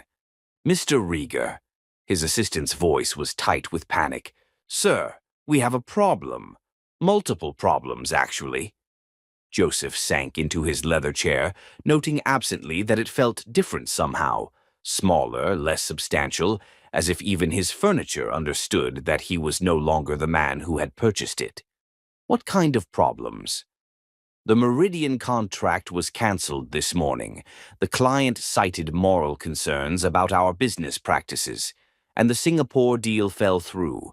Apparently, they received some kind of documentation that made them reconsider the partnership.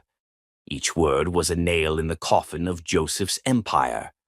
What documentation? "I don't know, sir, but there's more. The bank called about our line of credit. They want to meet today to discuss irregularities in our financial records. And there are federal agents in the lobby asking to speak with you about inheritance fraud." Joseph's blood turned to ice. 20 years of careful construction, and Stacy was dismantling it all with surgical precision. "Tell the agents I'm not available, cancel all my meetings, and get me Quinn Morrison on the phone immediately." His lawyer answered on the first ring, which was never a good sign. "Joseph, we need to talk. How quickly can you get to my office?" "What's happening, Quinn?" "What's happening is that your past has caught up with you in a very big way. Someone has provided federal prosecutors with evidence of fraud dating back 20 years. Bank records, forged documents, recorded conversations. It's a prosecutor's dream and a defendant's nightmare." Joseph felt his world tilt on its axis. Recorded conversations. Audio evidence of you and Rose Jelena discussing the theft of inheritance funds, the fake pregnancy, the purchase of an infant to complete your deception. Joseph, this isn't just about civil liability anymore. This is federal fraud, conspiracy, theft of funds that crossed state lines. You're looking at serious prison time. The office seemed to spin around Joseph as the full scope of his destruction became clear. "Rose? Where is Rose?" "In federal custody, arrested last night on charges of fraud and conspiracy. She's already talking, Joseph, trying to cut a deal by providing evidence against you." Of course she was.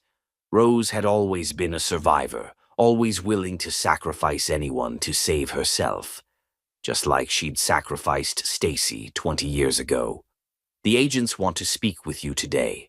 I strongly advise you to invoke your Fifth Amendment rights and say nothing without me present." Joseph hung up and stared at his office, the awards, the photographs, the monuments to a success built on stolen dreams and broken promises. All of it meaningless now, all of it about to be stripped away by the woman whose life he'd destroyed. His computer chimed with an email that made his blood freeze. The sender was listed simply as S. Queen, and the subject line read, "Payment due." Joseph, by now you've discovered that your empire is crumbling. Every contract cancelled, every deal destroyed, every foundation cracked. This is what justice looks like when it has patience and power. You stole my inheritance to build your company. You abandoned your son to play father to a lie. You destroyed my life for a woman who never loved you and a child who isn't even yours. Did you really think there would be no consequences? Your office lease expires today. Security will escort you from the building at noon. Your corporate accounts have been frozen pending federal investigation. Your reputation is being destroyed as thoroughly as you destroyed mine. But I want you to understand something important. This isn't just about money or property or public humiliation. This is about 2 decades of a mother raising a son alone while his father lived in luxury with stolen funds. Every night, Zion went to bed hungry while you ate at expensive restaurants. Every birthday he celebrated without a father while you played daddy to another woman's child. Every moment he wondered why he wasn't good enough for you to love, while you convinced yourself that abandoning him was justified. You threw away a miracle, Joseph.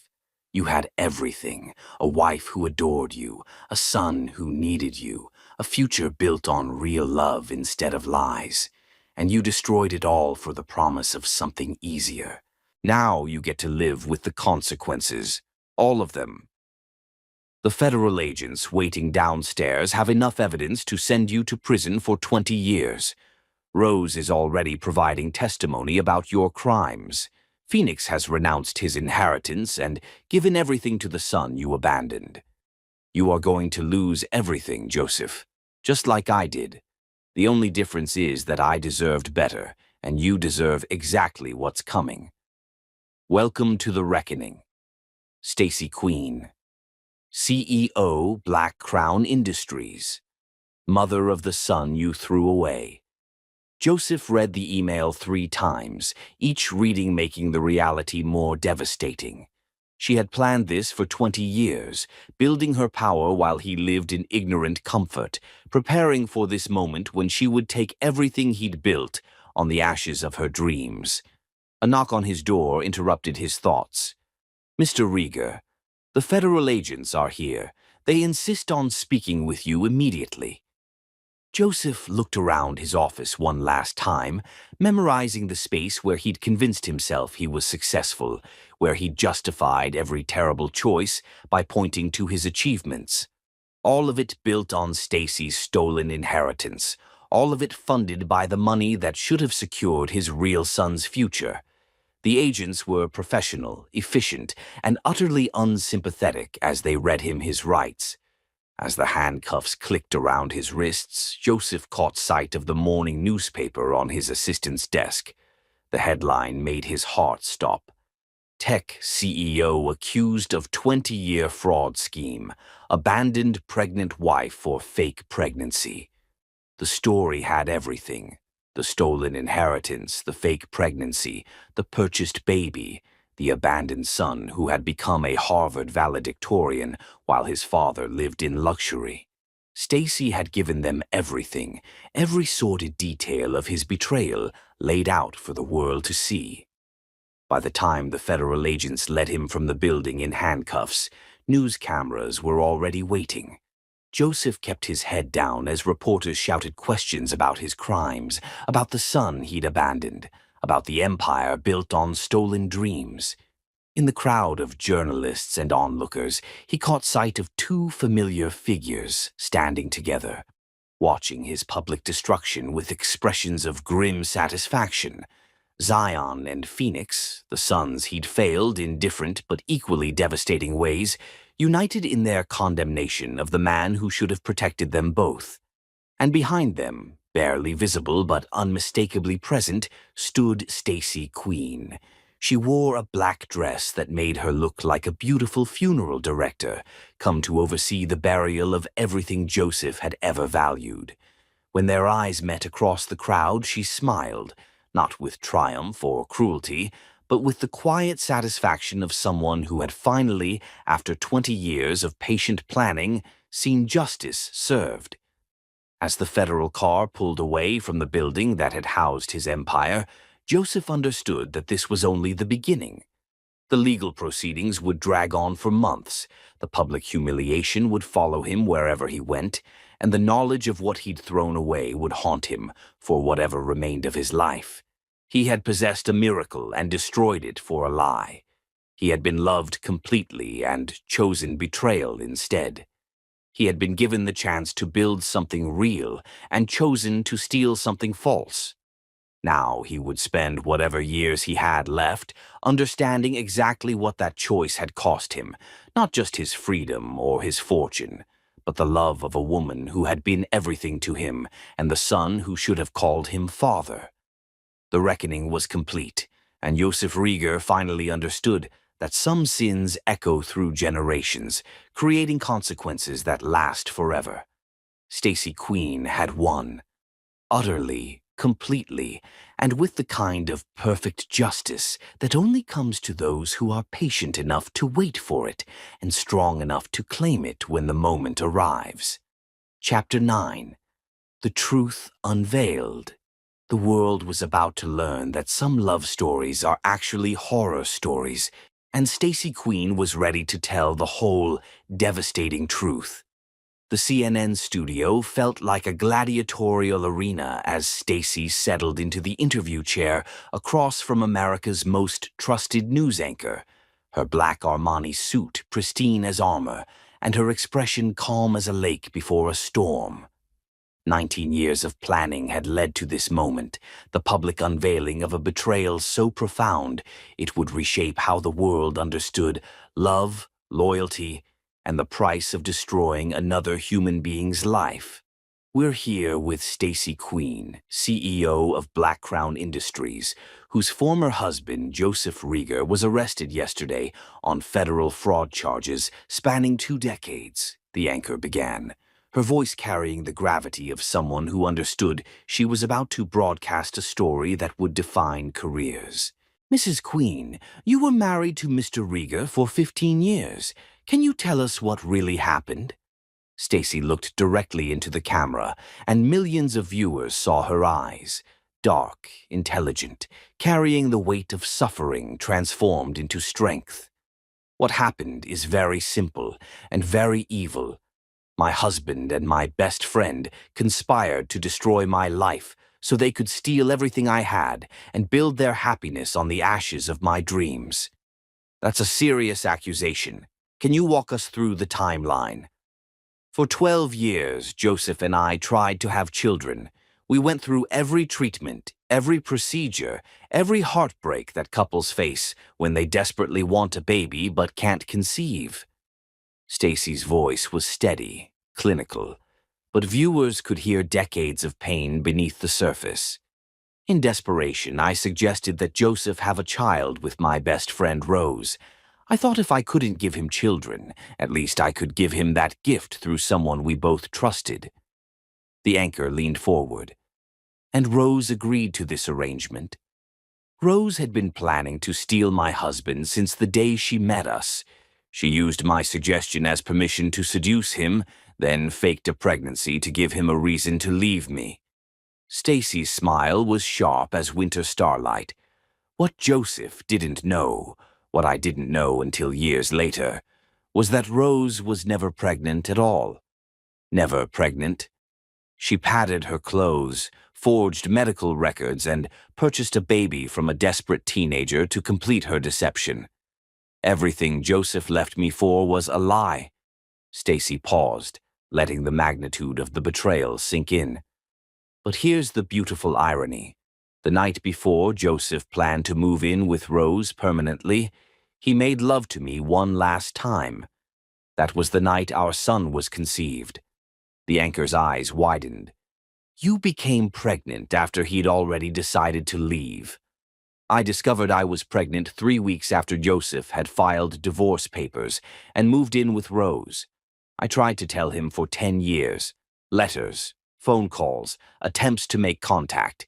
He returned every letter unopened and had Rose intercept every call. He made it very clear that his wife and child were dead to him. Stacy reached into her briefcase and withdrew a small box tied with faded ribbon. These are some of the letters I sent him. Birthday updates, school achievements, milestones he missed, all returned with "Return to sender" written in his handwriting. The camera zoomed in on the box as Stacy opened it, revealing dozens of envelopes marked with Josef's rejection. Your son grew up without knowing his father. My son grew up knowing exactly who his father was, a man who cared more about his own comfort than his child's need for love. Stacy's voice carried fierce pride now.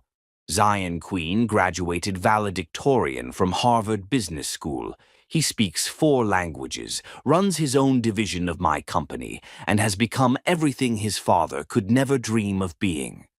And during this time, Joseph was raising Rose's purchased child? Phoenix, a beautiful boy who grew up believing Joseph was his biological father, never knowing he was living a life built on stolen dreams and purchased identity. Stacy's expression softened slightly. Phoenix is as much a victim of this deception as Zion was. When he learned the truth, he immediately chose to stand with his real brother against the people who had lied to him his entire life. The anchor shuffled her notes, clearly struggling to process the scope of the story. Mrs. Queen, you mentioned fraud charges. Can you explain the financial crimes? Joseph and Rose stole my inheritance to fund their new life together. $2 million left to me by my father. Money that should have secured my son's future, provided for our needs, given us the foundation to build something beautiful. Stacy's voice hardened. Instead, they forged my signature on documents, transferring the funds to accounts they controlled, then used that money to build Joseph's business empire. You have evidence of this? I have everything. Bank records, forged signatures, recorded conversations where they discussed their crimes. I've spent 20 years documenting every aspect of their betrayal, building the evidence that would eventually bring them to justice. She leaned forward, her eyes burning with controlled fury. But this isn't just about money or fraud or even abandonment. This is about what happens when people decide that another human being's life is disposable, that love can be stolen and happiness can be built on someone else's suffering. What was it like raising a child alone after such devastating betrayal? Stacy was quiet for a moment, and viewers could see her composing herself before answering. I spent the first year homeless, pregnant, abandoned, with no money because they'd stolen my inheritance. I gave birth to Zion in a charity hospital, surrounded by strangers, while the man who should have been holding my hand was building a nursery for another woman's child. The studio was completely silent except for the soft hum of cameras. I worked 3 jobs while Zion was a baby, cleaned offices at dawn, tutored children in the afternoon, waited tables until midnight. I taught myself computer programming from library books because I knew technology was the future, and I was determined to build something better for my son. And Black Crown Industries grew from that determination. Black Crown Industries grew from the understanding that the world respects power, not pain. That justice delayed is not justice denied if you're strong enough to claim it when the time comes. Stacy's smile was beautiful and terrible. I spent 19 years building the power to destroy the people who destroyed me, and yesterday that work was completed. Joseph Rieger faces up to 20 years in federal prison. Rose Jelena is in custody on similar charges. How do you feel about their fate? I feel like justice has finally been served, not just for me, but for every woman who has ever been betrayed by someone she trusted, every child who has ever wondered why their father didn't love them enough to stay, every person who has ever had their dreams stolen to fund someone else's fantasy. Stacy stood, smoothing her skirt with the same controlled grace she'd maintained throughout the interview. But mostly, I feel grateful. Grateful that I was strong enough to survive their betrayal, wise enough to plan my revenge, and patient enough to wait for the perfect moment to strike. She looked directly into the camera one final time. To any woman watching this who has been abandoned, betrayed, or told that her dreams don't matter, understand that strength can be built from suffering, power can be forged from pain, and justice, when it finally comes, is worth every sacrifice it took to achieve it. The interview ended. But within hours, it had been viewed by millions of people around the world. Social media exploded with support for Stacy Queen and condemnation for Joseph Rieger. The hashtag #Justice for Stacy trended globally, and women everywhere shared their own stories of betrayal and survival. Joseph Rieger, watching from his jail cell, finally understood that his destruction was complete, not just legally and financially, but morally and socially. The world knew exactly what kind of man he was, what he had done, and what he deserved. And somewhere in Manhattan, Stacy Queen stood in her corner office, looking out over the empire she had built from ashes, finally at peace with the knowledge that her son would never have to wonder why his father didn't love him. Because the world now knew that Joseph Rieger was incapable of real love, and that sometimes being abandoned by a monster is actually a gift. Chapter 10. The Queen's Final Judgment. 5 years later, Joseph Rieger was about to die as he had lived, alone, broken, and finally understanding that some sins create consequences that last forever. The Federal Correctional Facility in Pennsylvania felt like the end of the world as Stacy Queen walked through security checkpoints, her designer heels clicking against concrete floors that had witnessed 1,000 confessions, 1,000,000 regrets, and countless men discovering that their choices had consequences they'd never imagined. She wore black, not mourning clothes, but the color of final judgment, of debts finally paid in full. Joseph sat across from her in the visiting room, separated by reinforced glass and 19 years of accumulated justice. 5 years in federal prison had aged him 2 decades. His hair was completely gray now, his face gaunt with the special kind of suffering that comes from understanding exactly how much you've lost and why you deserve to lose it. "Hello, Joseph," Stacy said, her voice carrying through the phone with crystalline clarity. "You look exactly like what you are."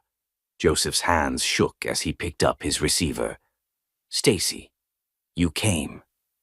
"Mrs. Queen, and I came because your lawyer said you were dying. Cancer, they tell me.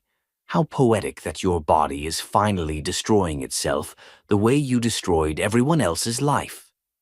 Joseph flinched at her words but didn't deny them. The doctors had given him 6 months, maybe less. Lung cancer, probably from decades of stress and guilt, manifesting as cellular destruction.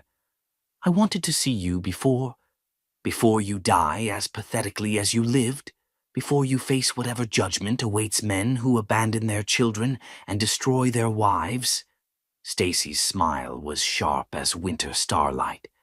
"How generous of you to include me in your final performance." "I wanted to apologize, to tell you that I know what I did was unforgivable, that I've spent every day of the last 5 years understanding the magnitude of what I threw away." "Apologize?" Stacy laughed, and the sound echoed through the visiting room like breaking crystal.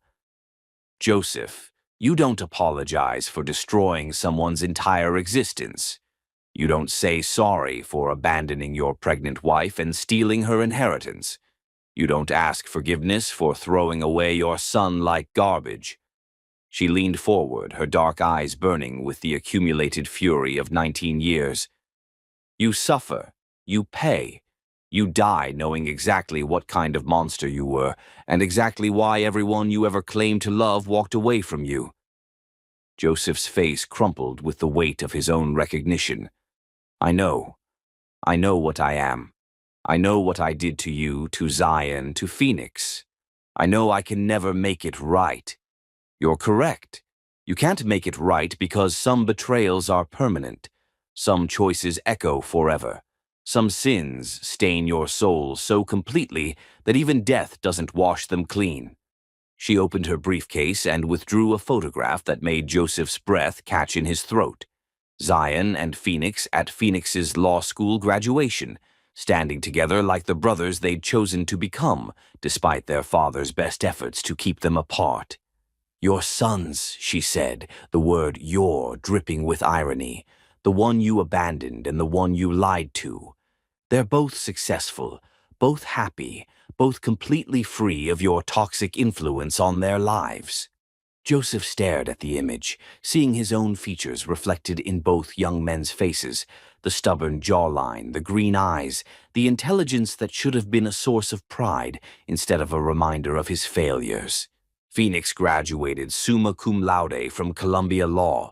He's working for a nonprofit that helps families torn apart by fraud and deception. Ironic, don't you think? Stacy's voice carried infinite satisfaction. And Zion runs the international division of Black Crown Industries. They're both everything you could never be. Honorable, loyal, capable of real love. Do they ever ask about me? Why would they ask about a man who never existed in their lives? You were never their father, Joseph. You were just a biological accident who abandoned his responsibilities and let better people raise his children. She put the photograph away and withdrew another document, Joseph's original will, the one that had left everything to Phoenix before the truth was revealed. This became worthless the day Phoenix learned who he really was. He renounced every penny of your blood money and gave it all to Zion, where it belonged from the beginning. Stacy's smile was predatory. Everything you tried to steal from my son came back to him anyway. Justice has perfect timing. Joseph closed his eyes, and for a moment, Stacy could see the broken boy underneath the failed man. What happened to Rose? Rose served 3 years in federal prison, lost everything she'd stolen, and now lives in poverty in a studio apartment in Queens. She works as a cashier at a grocery store, earning minimum wage and eating generic cereal for dinner. Stacy's voice was clinical, factual. Every day she lives exactly the life she forced me to live when she destroyed my family. Perfect symmetry. And you? Are you happy? Stacy considered the question seriously. I'm complete. I built an empire from the ashes of what you did to me. I raised a son who is everything you could never be. I've seen every debt paid and every wrong set right. She stood, smoothing her skirt with the same controlled grace that had defined her transformation from victim to victor. But mostly, Joseph, I'm free. Free from the naive girl who once loved you completely. Free from the broken woman who once begged you to stay. Free from the mother who once wondered how to explain to her son why his father didn't want him. Joseph looked up at her through the glass, and Stacy could see he was crying now, the final tears of a man who had finally understood the full scope of what he'd lost. I loved you, he whispered. I really did love you, Stacy. I was just weak and scared, and I made terrible choices. No, Joseph, you never loved me. If you had loved me, you wouldn't have been capable of destroying me so completely.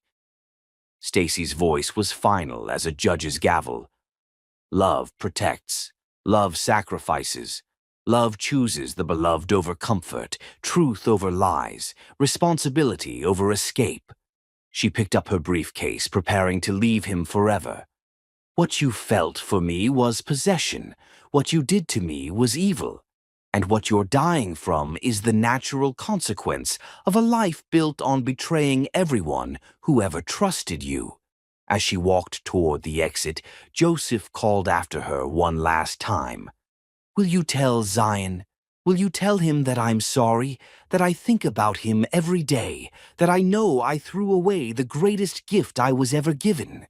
Stacy paused at the door, looking back at the man who had once been everything to her and was now nothing more than a cautionary tale about the price of betrayal.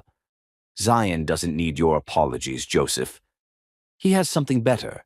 A mother who loved him enough to build an empire for his future, a brother who chose him over comfortable lies, and the knowledge that he survived your abandonment and became magnificent in spite of it. She smiled one final time, and Joseph saw in that expression everything he had lost and would never recover. Goodbye, Joseph. When you die, remember this. You had a woman who loved you unconditionally, a son who needed you desperately, and a future built on real dreams instead of stolen ones. And you chose to destroy it all for a lie that was never real. The door closed behind her with a soft click that sounded like the final period on a story 20 years in the making. Joseph sat alone in the visiting room, surrounded by the ghosts of every choice he'd made, every life he'd destroyed, every moment he could never reclaim. 6 months later, he died exactly as Stacy had predicted, alone, forgotten, and finally understanding that some sins echo through eternity. Stacy Queen stood at the window of her penthouse office, looking out over the empire she had built from nothing, her son and Phoenix working together at the conference table behind her, planning their next acquisition with the easy collaboration of brothers who had chosen each other over the comfortable lies of their childhood. The reckoning was complete. Justice had been served. And somewhere in the city below, a new generation was learning that love was real, family was chosen, and some stories that begin with destruction end with the kind of triumph that lasts forever. Stacy Queen had won everything that mattered, and the man who had tried to destroy her was finally, permanently, utterly defeated. The Queen had claimed her throne, and she would never abdicate again.